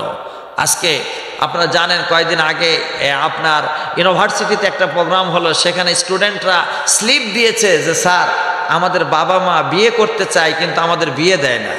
আছে না এরকম কথা? কিছু যুবক আছে না যে বিয়ে করতে চায় কিন্তু বাবা মা বিয়ে দেয় না, বলে আগে তুমি কর্মসংস্থান করো তারপরে বিয়ে করো। না, এখানে আপনার হিসাব মিলাতে হবে। এই ছেলেটা যদি আপনার বিবাহ না করার কারণে কোনো পরকিয়া করে, কোনো হারাম নাজায়েজ কাজ করে, তাহলে এর জন্যই বাবা মাকে দায়ী হতে হবে। সুতরাং দেখবেন যে সন্তান যদি বিবাহের যোগ্য হয়, বিবাহ করবার সাথে সাথে দেখবেন আপনার রিজিকের দরজা খুলে যাবে। সুবহানাল্লাহ বলেন না কেন? আমি যখন মাস্টার্স পাস করেছিলাম, চাকরি নাই, বিবাহ করে ফেলেছি। বিবাহ করবার পরে আমার সরকারি চাকরি হয়েছে। কি চিন্তা করেছেন? একটু খেয়াল করেন যে আপনি মনে করেছেন যে বিবাহ করলে আমি বিপদে পড়ে যাব। ন, কারণ রিজিকের মালিক কে?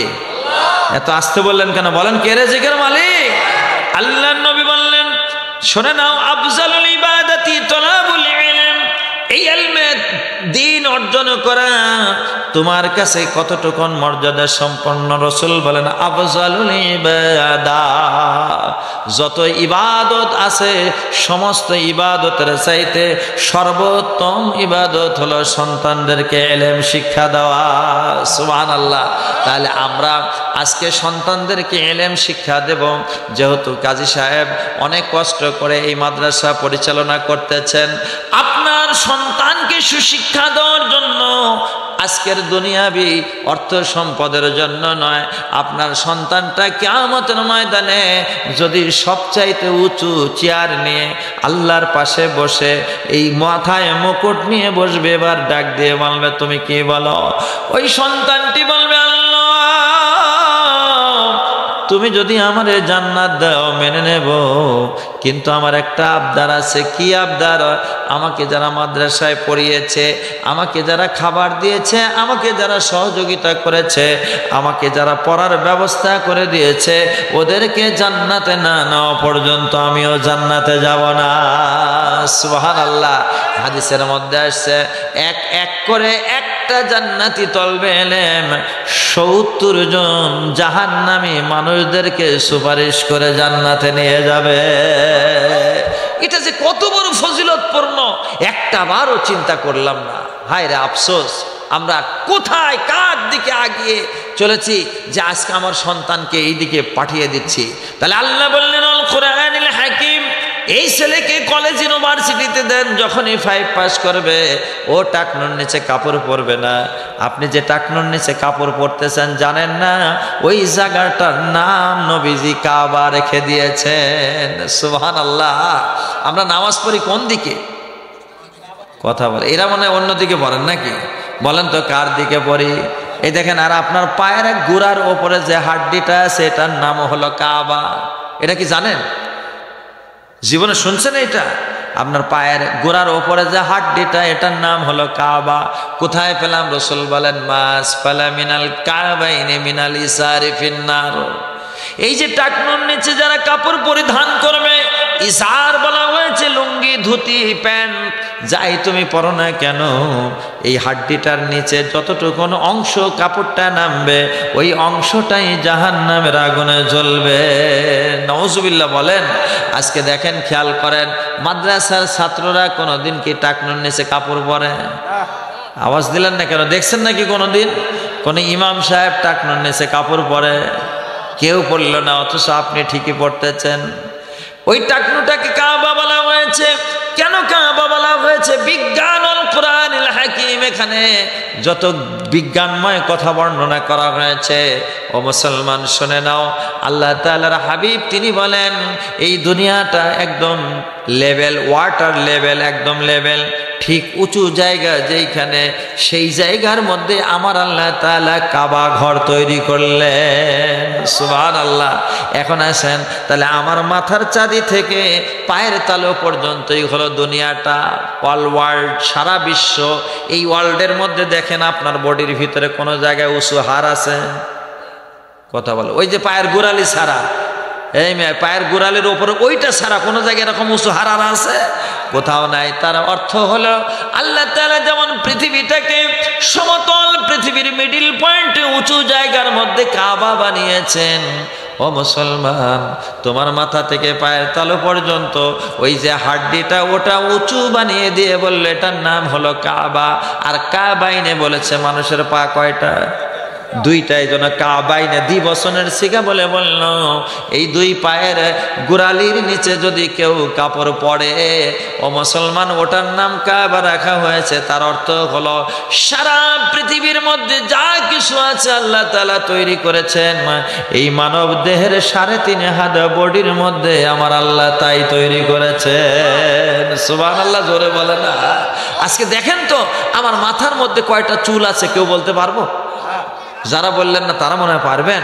আল্লাহু আকবার। এর মধ্যে দেখেন আল্লাহ তাআলা কি করেছেন, একটু কপালের নিচে আসেন, এই যে ভ্রু, এই ভ্রু কয়টা বলতে পারবো?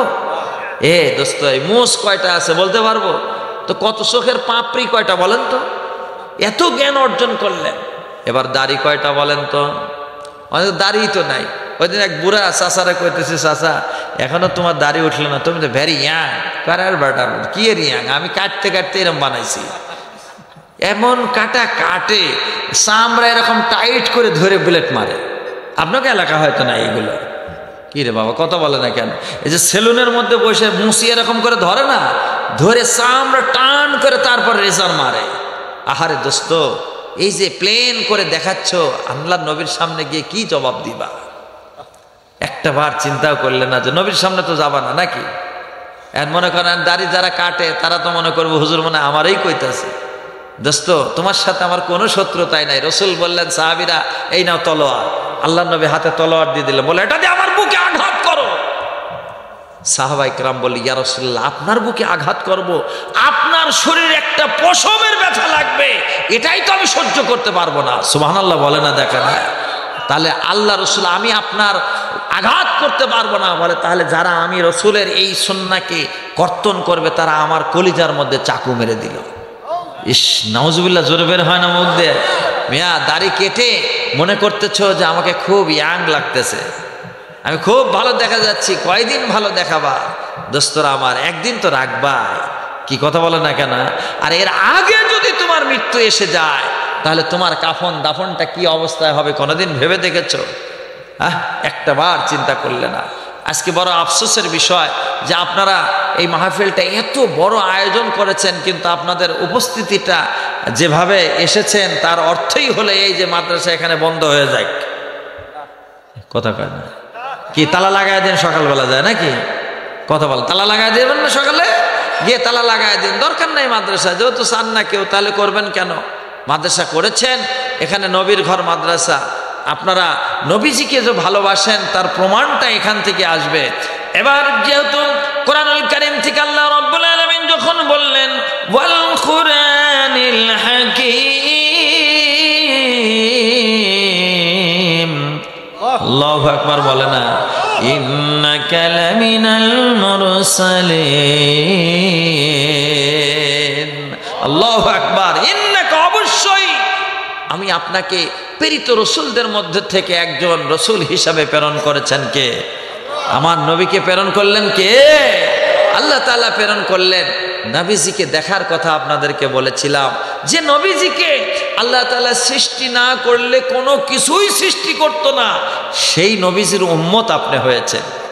একটাবার খেয়াল করলেন যে নবীজির জন্য পাগল হয়ে আপনার হাজার হাজার মাইল দূর থেকে মানুষগুলো এসে নবীজির কাছ থেকে দুটো কথা শুনতেন। আর আপনাদের এলাকায় কত ওলামায়ে কেরাম এখানে এসছেন, আজকে আপনারা সেই আলেমদেরকে কমপক্ষে দেখার জন্য তো আসতেন। আবার অনেকে এসছেন দুই একজন এক নাম্বারের কথা বলে এখান থেকে কেটে পড়তেছেন। কি এরকম পার্টি তো নাই নাকি? মনে করতে দূর মিয়া, আমার যাওয়া আমি যাবো তো হুজুরের কি যা, এটা তো যে বাড়িতে যাচ্ছেন এ বাড়ি তো আপনার নাকি? দেখছেন কথা বলে না, এবারে আপনার না, আপনি বলতেছেন আপনার বাড়ি, কিন্তু আবার মুখ দিয়ে ঠিকই বের হচ্ছে যে পরের জায়গা পরের জমি ঘর বানায় আমি রই, আমি তো সেই ঘরের মালিক নই। মুখ দিয়ে বলতেছেন, অন্তরে আপনারই বাড়ি। নাহলে এক হাত জায়গা কেউ ছেড়ে দেয়? অর্ধ হাত জায়গার জন্য মার্ডার হয়ে যায়।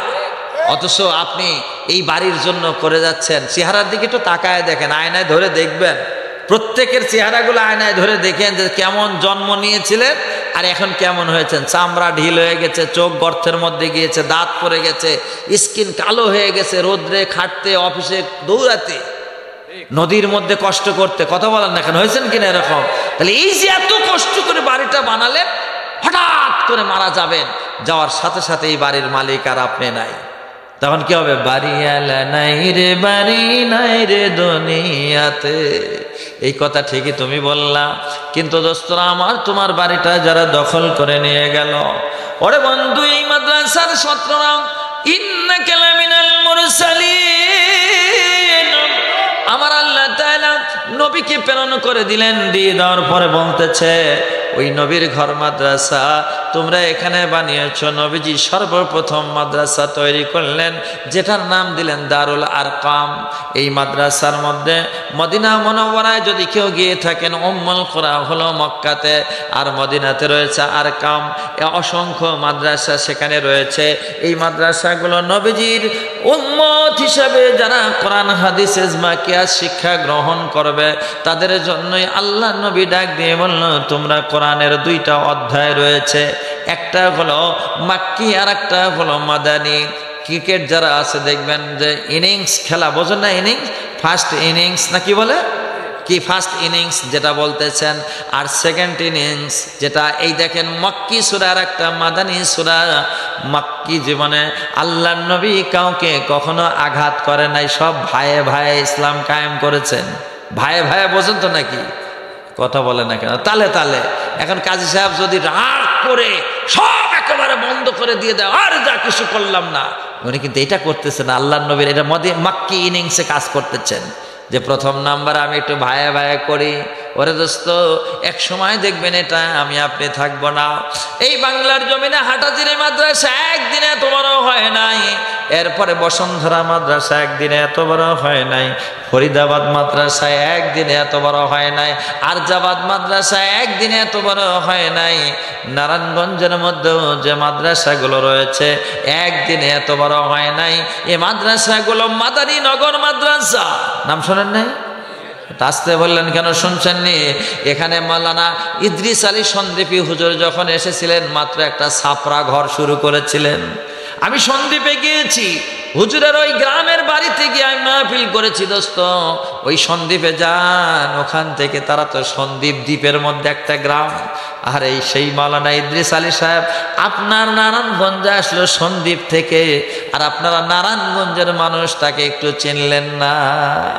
বড় আফসোস, আসলে বাতির নিচেই অন্ধকার। কিও কথা বলে না কেন? বাতির নিচে অন্ধকার না? আজকে আমরা এই মাদ্রাসা, এই নারায়ণগঞ্জের মতো জায়গায়, রূপগঞ্জের মধ্যে দেখেন দারুল হাদিস মাদ্রাসা আছে, অনেক বড় বড় মাদ্রাসা আছে। এরা কিন্তু প্রথমেই এরকম দারুল হাদিস মাদানীনগর হয় নাই, মদিনাতুল উলুম নাম দিয়েছে। এটা মদিনা শব্দের অর্থই হলো শহর, এলেমের শহর হিসাবে এই বালক বালিকা মাদ্রাসা একদিন তৈরি হয়ে যাবে ইনশাল্লাহ। বলেন না কেন? আমি আপনি থাকবো না, আমি আপনি কেউ থাকবো না, কিন্তু এ নাম চিরদিন থেকে যাবে। দোস্তরা আমার জীবনে আমি আমার গ্রামেতে যেটা 16 সালে করেছিলাম, আজকে এই যে এই মাসের 22 তারিখে সেখানে প্রোগ্রাম, সেখানে গিয়ে দেখেন আমি প্রথমে এক বান্ডিল টিন বোঝেন তো নাকি? বান্ডিল কারে বলে? 25টা টিন রে বান্ডিল বলে না? মানে কত? হ্যাঁ, 25টা টিনে এক বান্ডিল। কয়টা? 12টা টিনে এক বান্ডিল। এই দিয়ে আর ওই যে লাকড়ি, পাটখড়ি বলে, চেনেন? কি বলে আপনার এলাকায়? শুলা। এই শুলা দিয়ে আমি একটা ছাপরা দিয়ে শুরু করেছিলাম। এখন যান, সে মসজিদ এখন বিল্ডিং হয়ে গেছে, 3 তলা ফাউন্ডেশন দিয়ে মাদ্রাসা ঘর হয়ে গেছে। আপনাদের এলাকার অনেকজন সেখানে কি করেন, আপনার সহযোগিতা করেন। তো এই যে এই মাদ্রাসা আমি মাত্র 14 শতক জায়গার উপরে শুরু করেছিলাম, ওখানে জায়গা ক্রয় করতে করতে এখন 50 শতক 51 শতক জায়গা হয়ে গেছে। কি আসতে বলেন সুবহানাল্লাহ নাকি? আমি যতদিন বেঁচে থাকি, আমি আমার ফ্যামিলিকে বলেছি, যদি আমার এই 50 কেন আরো 50 লাগে তবু আমি ক্রয় করে দিব। তবে এখানে একটা দিনের মার্কাজ, নাম দিয়েছি দারুল উলুম। দারুল উলুম কেন দিলাম? দারুল উলুম দেওবন্দ মাদ্রাসা, নাম শুনেছেন তো? কথা বলেন না, দেওবন্দ মাদ্রাসার নাম শোনেন নাই? ভারতবর্ষের মধ্যে হযরত কাসেম নানুতুবি রহমাতুল্লাহ আলাইহি তিনি রাত্রিবেলা নবীজিকে স্বপ্ন দেখলেন। দেখুন, জোরে বলেন না সুবহানাল্লাহ। আল্লাহ রসুলকে স্বপ্ন দেখেছেন। রসুল বললে, কাসেম ইমশি মাই, তুমি আমার সঙ্গে চলো। হযরত কাসেম নানুতুবি রহমাতুল্লাহ আলাইহি বললেন না যে কোথায় যাব, কেন যাব, কোথায় ডেকে নিয়ে যাচ্ছ? বলল না চলো। চলে গেলেন। যাওয়ার পরে আল্লাহ রসুল যে লাঠিটা ব্যবহার করেছিলেন, সেই লাঠি দিয়ে একটা দাগ দিলেন। দিয়ে দেওয়ার পর বলল, কাসেম আগামীকাল সকালবেলায় তুমি এখানে মাদ্রাসা শুরু করবা। সুবহানাল্লাহ। এই সেই দারুল উলুম, আমি ওই জন্য ওটার নাম দিয়েছি দারুল উলুম দেওবন্দ, যাতে করে এই দারুল উলুম ইসলাম পড়া আমি থাকবো না, আমার ছেলে বংশ কেউ থাকবে না। একদিন এ মাদ্রাসা হাঁটি পা করে একটা কি আপনার মাদানী যে মাদ্রাসা, যেটা বাংলাদেশের সর্বোচ্চ বিদ্যাপীঠ মাস্টার্স লেভেল পর্যন্ত মাদ্রাসা হয়ে যাবে একদিন ইনশাআল্লাহ। কি বলেন? দোয়া করবেন না সব মাদ্রাসার জন্য? কাজী সাহেব উনি থাকবেন না, ওনার ছেলেও থাকবে না, ফ্যামিলির কেউ থাকবে না, উনি যেটা করে যাচ্ছেন এটা ওই জন্য ওনার জন্য কি রাসূলের হাদিস। বকাইলা রাসূলুল্লাহ সাল্লাল্লাহু আলাইহি ওয়াসাল্লাম, আল্লাহ নবী বলেন ইযা মাতাল ইনসানু ইনকাতানহু আমালুহু, মানুষ যখন মারা যায় তার সমস্ত আমল বন্ধ হয়ে যায়। ইনকাতানহু আমালুহু, তার জীবনের যত আমল আছে সব স্টপ হয়ে যাবে।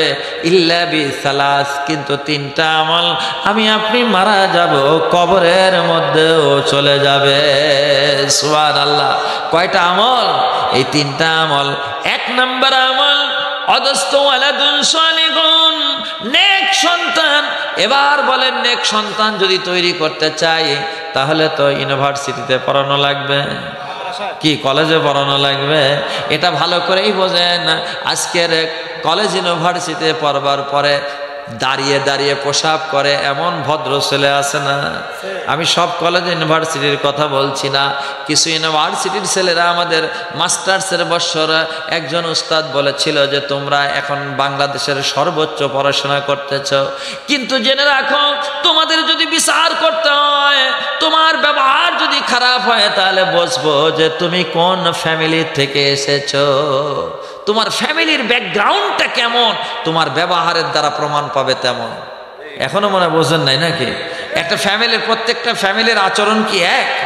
আমাদের দেশে বলে মন্ডল যারা হয় তারা নাকি একটু গন্ডগোল করে। কি কথা বলেন না?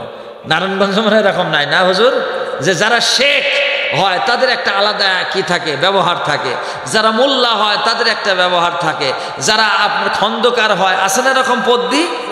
কথা বল নাই নাকি? বাংলাদেশে এরকম বিভিন্ন আছে, মুন্সি আছে, খন্দকার আছে। তো এইরকম বিভিন্ন বংশের মানুষের নাকি বিভিন্ন ধরনের ব্যবহার হয়। ওরে দোস্ত, আজকে আপনার সন্তান দাঁড়িয়ে দাঁড়িয়ে পেশাব করতেছে, মেডিকেল সায়েন্স বলছে যারা দাঁড়িয়ে পেশাব করবে তাদের কিডনির রোগ হবে, পিত্তথলিতে তাদের পাথর হবে। এটা অথচ আমরা সেখানে বসি না। আর মাদ্রাসার কোনো ছাত্র দাঁড়ায় পেশাব করলে একদিন দাঁড়ানো তো দূরের কথা। আমি আমার উস্তাদ মাওলানা ফজলুর রহমান সাহেব একদিন করছে কি, ওই আপনার মাদ্রাসার কাজ করতে করতে পোশাকখানায় গিয়েছি, যাওয়ার পরে এখন ওই টুপি নাই তো করছি গেঞ্জি টান দিয়ে মাথার উপর দিয়েছি। কি কথা বলেন আরে বাবা, কি ছাত্র তো বোঝেন না, ছোটবেলায় টুপি নাই তো গেঞ্জি দিয়েছে, হুজুর পিছন থেকে যায় মারছে বাড়ি। এখনো বেঁচে আছে যান। আটঘরিয়া থানায় ভরতপুর মাদ্রাসাটা, মদিনাতুল উলুম না, ওটার নামও মদিনাতুল উলুম। হ্যাঁ কাজী সাহেব, ওটার নাম মদিনাতুল উলুম, আমরা পড়েছি সেখানে। এখন মেশকাত পর্যন্ত খুলেছে, বিশাল মাদ্রাসা, শত শত ছাত্র, তিনতলা বিল্ডিং হয়েছে, অনেক বড় ক্যাম্পাস, প্রায় 200 বিঘার 200 শতক জায়গার উপরে করে ফেলেছেন। তো হুজুরে মায়ের একটা দিল, ওই যে এক মায়ের পরে জীবনে আর গেঞ্জি মাথায় দেবো, এইগুলো মনে হয় দিবে নাকি? এর বাবা আমারটা দিয়ে আপনাকে বোঝাচ্ছি। বলেন টয়লেটে গিয়ে মাথায় টুপি ছাড়া যান না, এরম আল্লাহর ওলি আছেন তো নাকি? এই যে অনেক আছে। মাদ্রাসার কোন ছাত্র দেখেন টয়লেটে গিয়ে টুপি ছাড়া যায় না। টয়লেটে প্রবেশ করতে কি নিয়ম আছে এখানে অনেক আছেন জানেন না। বলেন তো টয়লেটে প্রবেশ করার দোয়া কি? হ্যাঁ, 2-1 হয়তো বলবেন, একজন বলতেছেন, আর বাকিগুলো স্টপ। বের হওয়ার সময় আপনি কি বলে বের হলেন, এই মাসালা আপনাকে কে শিখাবে? ঘুমাতে যাচ্ছেন কি দোয়াটা পড়বেন? দেখেন ঘুমাতে, আপনি একটা মানুষ মুসলমান হিসাবে প্রথম শুরু হয় হলো, দিনের শুরুটাই হলো ঘুম থেকে ওঠা। এই ঘুম থেকে উঠতে গিয়ে যদি বলতেন আলহামদুলিল্লাহিল্লাযী আহইয়ানা বাদা মা আমাতানা ওয়া ইলাইহিন নুশুর। ওরে আল্লাহর বান্দা, তুমি এই দোয়াটা কখন শিখবা? এখন বললে তো তোমার মুখে উচ্চারণ হবে না। আমি একজনকে মুসাফা করতে গিয়ে বললাম, বলেন তো মুসাফার দোয়াটা কি? বলতে পারে না। আমি বললাম বলেন ইয়াগফিরুল্লাহু লানা ওয়া লাকুম। উনি কই এক জীবনে তো শেখে নাই, ভুল বললাম নাকি? আর বেটা বোরা যারা আছেন দেখবেন ইয়াগফিরুল্লাহ লানা, ইয়াগফিরুল্লাহু লানা ওয়া লাকুম। যখনই হাতখানা বাড়িয়ে মুসাফা করবা তোমার জীবনের সমস্ত গুনাহ মাফ হয়ে যাবে। সুবহানাল্লাহ। এটা জানি না, তাহলে ঘুম থেকে উঠলাম আলহামদুলিল্লাহিল্লাযী আহইয়ানা, বলেন পারেন? এটা পারেন? বাদা মা আমাতানা ওয়া ইলাইহিন নুশুর। ঘুম থেকে উঠবার পরে এবার টয়লেটে গেলেন, প্রথম নাম্বার তো ওয়াশরুমে গিয়েছেন, ঢোকার সময় কি বলবেন? বাম পা দিয়ে প্রবেশ করলেন, আল্লাহুম্মা ইন্নী আউযু বিকা মিনাল খুবুসি ওয়াল খাবাইস। প্রবেশ করলেন বাম পা দিয়ে। যাওয়ার পরে এবার কোন পায়ের উপরে ভর বেশি দিবেন সেটাও দেখেন ইসলাম শিখিয়েছে। মাথার মধ্যে টুপি পরেছেন, লুঙ্গিটা একবারে উঠায় ফেলবেন না, হাঁটুটা ঢেকে দেন। যেই লুঙ্গি পরে আপনি টয়লেট করেছেন ওই লুঙ্গি পরে আপনি নামাজে যাবেন না। টয়লেটের জন্য আলাদা লুঙ্গি কার কার আছে একটু হাত উঠান তো দেখি। হ্যাঁ, টয়লেট মাশাআল্লাহ একজন পেয়েছে, আল্লাহর ওলি। আল্লাহু আকবার, আল্লাহ কবুল করুক, জোরে বলেন আমিন। দেখেন ম্যাক্সিমাম এখানে আমরা এই আমলটা করতেছি, যেই টয়লেটের মধ্যে লুঙ্গি পরে পেশাব পায়খানা করলাম ওই টয়লেটের ওই কাপড় দিয়ে আমি মসজিদে চলে যাচ্ছি। ওরে আল্লাহর বান্দা বান্দি, এবার তুমি কি করলে? টিস্যুটা কেমনে ব্যবহার করবা, শীতকালে কিভাবে, গরমকালে কিভাবে, এবং পানিটা ব্যবহার করবা কোন আঙ্গুল দিয়ে সেটাও নবীজি শিখায় দিয়ে দিলেন। আহা, আমি যদি এখানে জিজ্ঞেস করি আমি 90% মানুষ বলতে পারবেন না যে আপনি কোন হাত দিয়ে আঙ্গুল দিয়ে আপনি টয়লেট করতেছেন। এই ওয়াজ তো ভালো লাগবে না, তাই না? এগুলো তো আপনার দরকার নাই না? যদি পবিত্রই না হন তুমি আপনার নামাজ পড়বেন কেমনে? নামাজের মধ্যে প্রথম নাম্বার শর্ত হলো শরীর পাক। 90% শরীরই পাক হচ্ছে না, নামাজ হবে কোত্থেকে? আর যারা নামাজ পড়তেছেন নামাজের সব নিয়ম কানুন ঠিক নাই। এইগুলো করবার পরে যখনই আপনি বের হয়েছেন, বের হওয়ার পরে দেখেন আপনি টয়লেট থেকে বের হয়েছেন, হাফিজ হুজুর রহমাতুল্লাহ আলাইহির নাম শুনেছেন? হুজুর টয়লেট থেকে বের হয়েছে, এবার মুখ দিয়ে দর দর করে তাজা রক্ত পড়তেছে। খাদেম বলে, হুজুর আপনার মুখ দিয়ে রক্ত, তাজা রক্ত পড়ে কারণটা কি একটু বলবেন? বলে, বাবা আমি বলতে চাচ্ছি না, তুমি এ ব্যাপারে কেন আমাকে জিজ্ঞেস করলে? বললো, হুজুর বললে একটু খুশি হব। বলে, শোনে না, আমি যখন টয়লেটে বসেছিলাম আমার বসবার পরেও এই হৃদয় থেকে যখন আমি আমার আল্লাহকে ডাকতেছিলাম, ও দোস্ত টয়লেটে গিয়ে কিন্তু আল্লাহর নাম জিকির করা যাবে না, কিন্তু ওনার জিব্বা তো, উনি তো আরিফ বিল্লাহ ছিলেন, এমন সময় সব সময় তার জিব্বা দিয়ে আল্লাহ আল্লাহ আল্লাহ আল্লাহ জিকির হতো। জিব্বাটাকে চেপে ধরেছে, তারপরেও থামে না। দাঁতের দুই মারিয়ে দিয়ে যখন কামড় দিয়েছে তারপরেও থামে না, এমন জোরে কামড় দিয়েছি জিব্বা কেটে রক্ত বের হচ্ছে জিব্বাকে থামিয়ে রাখার জন্য। আল্লাহু আকবার বলেন না মুসলমান? এখানে আমরা যারা আছি, আমার এই হৃদয় থেকে 24টা ঘন্টা আল্লাহ আল্লাহ জিকির হয়, কয়জনের হচ্ছে?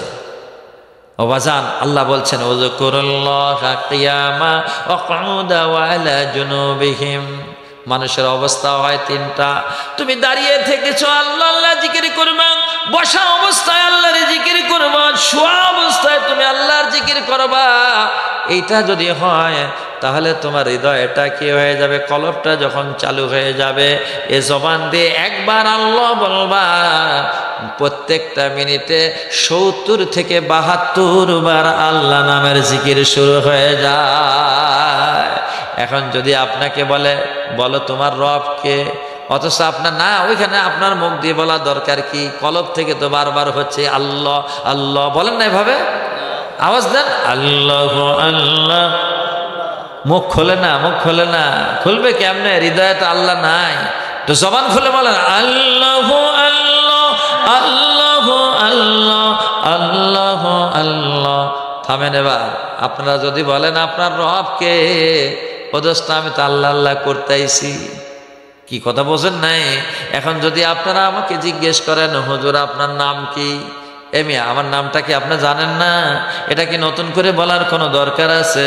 তো ঠিক যদি আমার আল্লাহ আল্লাহ আল্লাহ এই কথাটা বারবার আমার জবান থেকে বের হয়ে যায়, আমার কলবটা যদি জারি হয়ে যায়, তাহলে দেখবেন আপনাকে এই কলবের ভিতরে, এই দেহের ভিতরে মাটি দিয়ে গ্রাস করবে, আপনাকে ফেরেশতা শাস্তি দিবে, এমনটি কোনোদিনও হতে পারে না। কথা বলেন ঠিক কিনা? অদস্তের জন্য, একজন প্রকৃত মানুষ হওয়ার জন্য, একজন আপনার সলুহাল জাসাদু কুল্লুহু, এই 3.5 হাত বডিটাকে পরিষ্কার করার জন্য ইলমে শরীয়ত দরকার আছে। ইলমে শরীয়তের পরে হলো তাসাউফের ইলম দরকার আছে। তাসাউফ কাকে বলে? তাতে তওবা, সুয়াতে সুফি, ওয়াতে বেলায়েত, ফাতে ফানা ফিল্লাহ। কয়টা বললাম?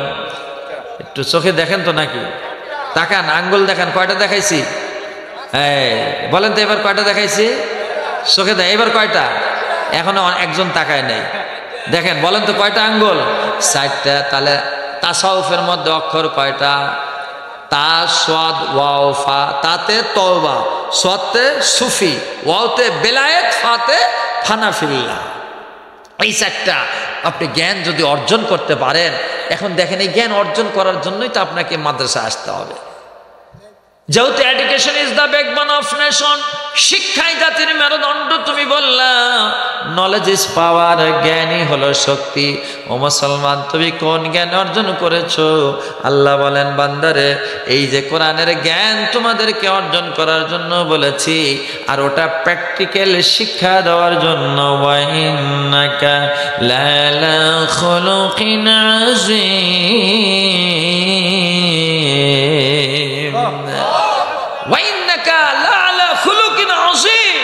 আপনাকে সবচেয়ে উত্তম কি করে দেওয়া হয়েছে? চরিত্রের অধিকারী বানিয়ে দেওয়া হয়েছে। আজকে পৃথিবীতে নবীর চাইতে উত্তম চরিত্র আর কারো আছে?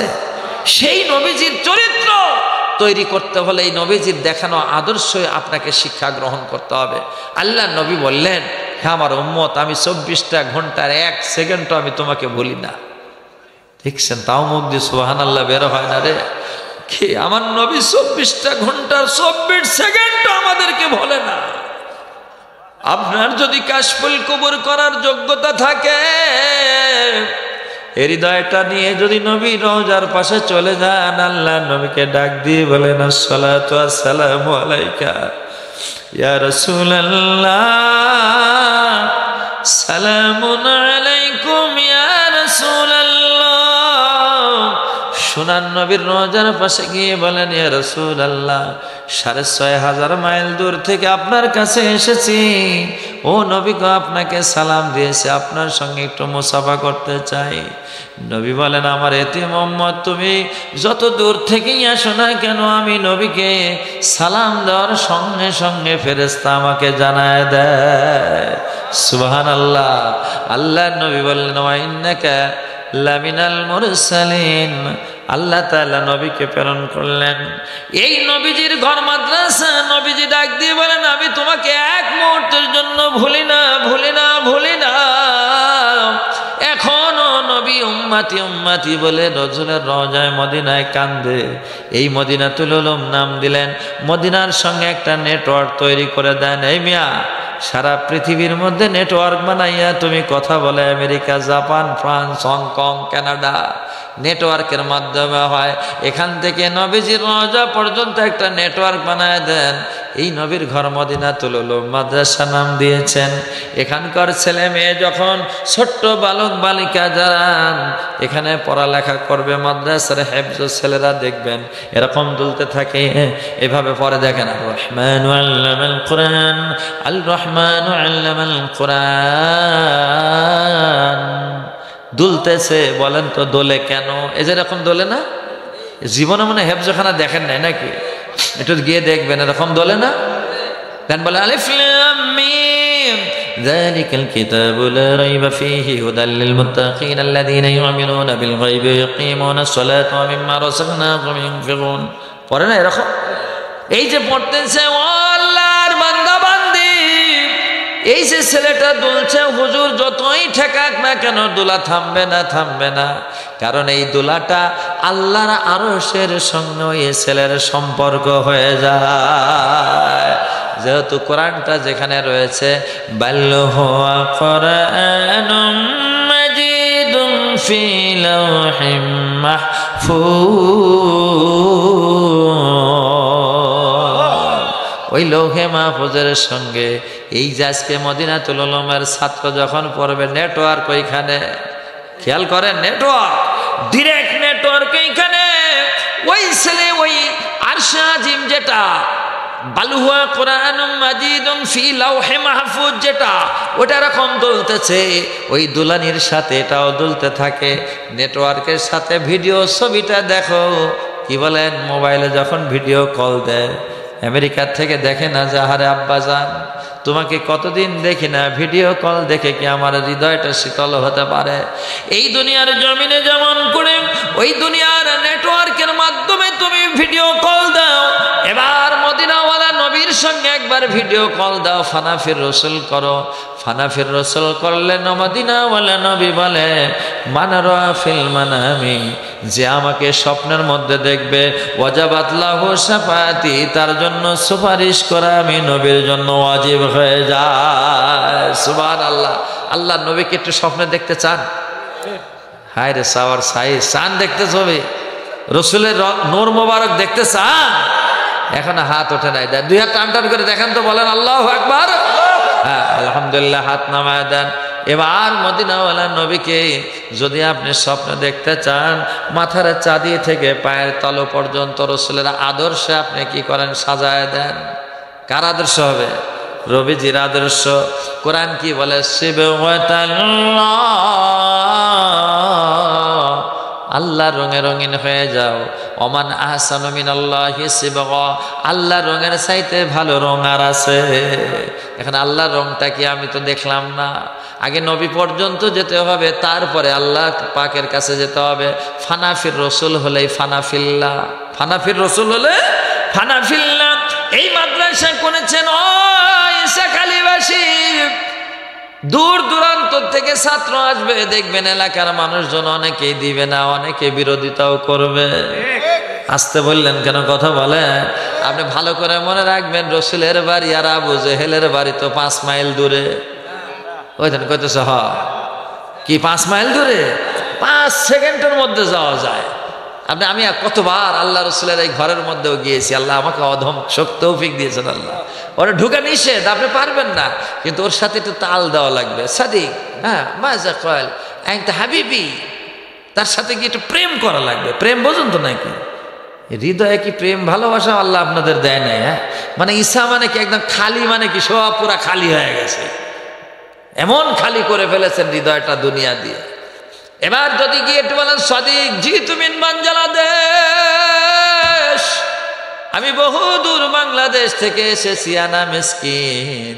ওদের কাছে দুর্বল হওয়ার পয়েন্টে একটা আনা মিসকিন, আমি গরিব, আমি নবী প্রেম নিয়ে তোমার কাছে এসেছি, একটু ওই নবীর ঘরটার মধ্যে ঢুকবো, আল্লাহর নবী কোথায় বসেছেন আমি একটু দেখবো। আল্লাহর নবীর ঘরটা দেখার জন্য পাগলের মতো ছটফট করে। ও দোস্ত, ইমরান খান মক্কাতুল মুকাররমায় আসলেন, মদিনায় আসলেন, কোথাও তিনি জুতা পায়ে দিয়ে হাঁটে নাই। বলা হলো কেন জুতা খুলে নিয়েছো? বলে আহারে কোন দেশের মাটিতে আমি জুতা পরব, যেই মাটিতে নবী হেঁটেছেন, যেই মাটিতে নবী ঘুমায়, ওই মাটিতে আমি ইমরান জুতা পরে যাবে এত বড় সাহস আমার নাই। এটার নাম হলো নবী প্রেম।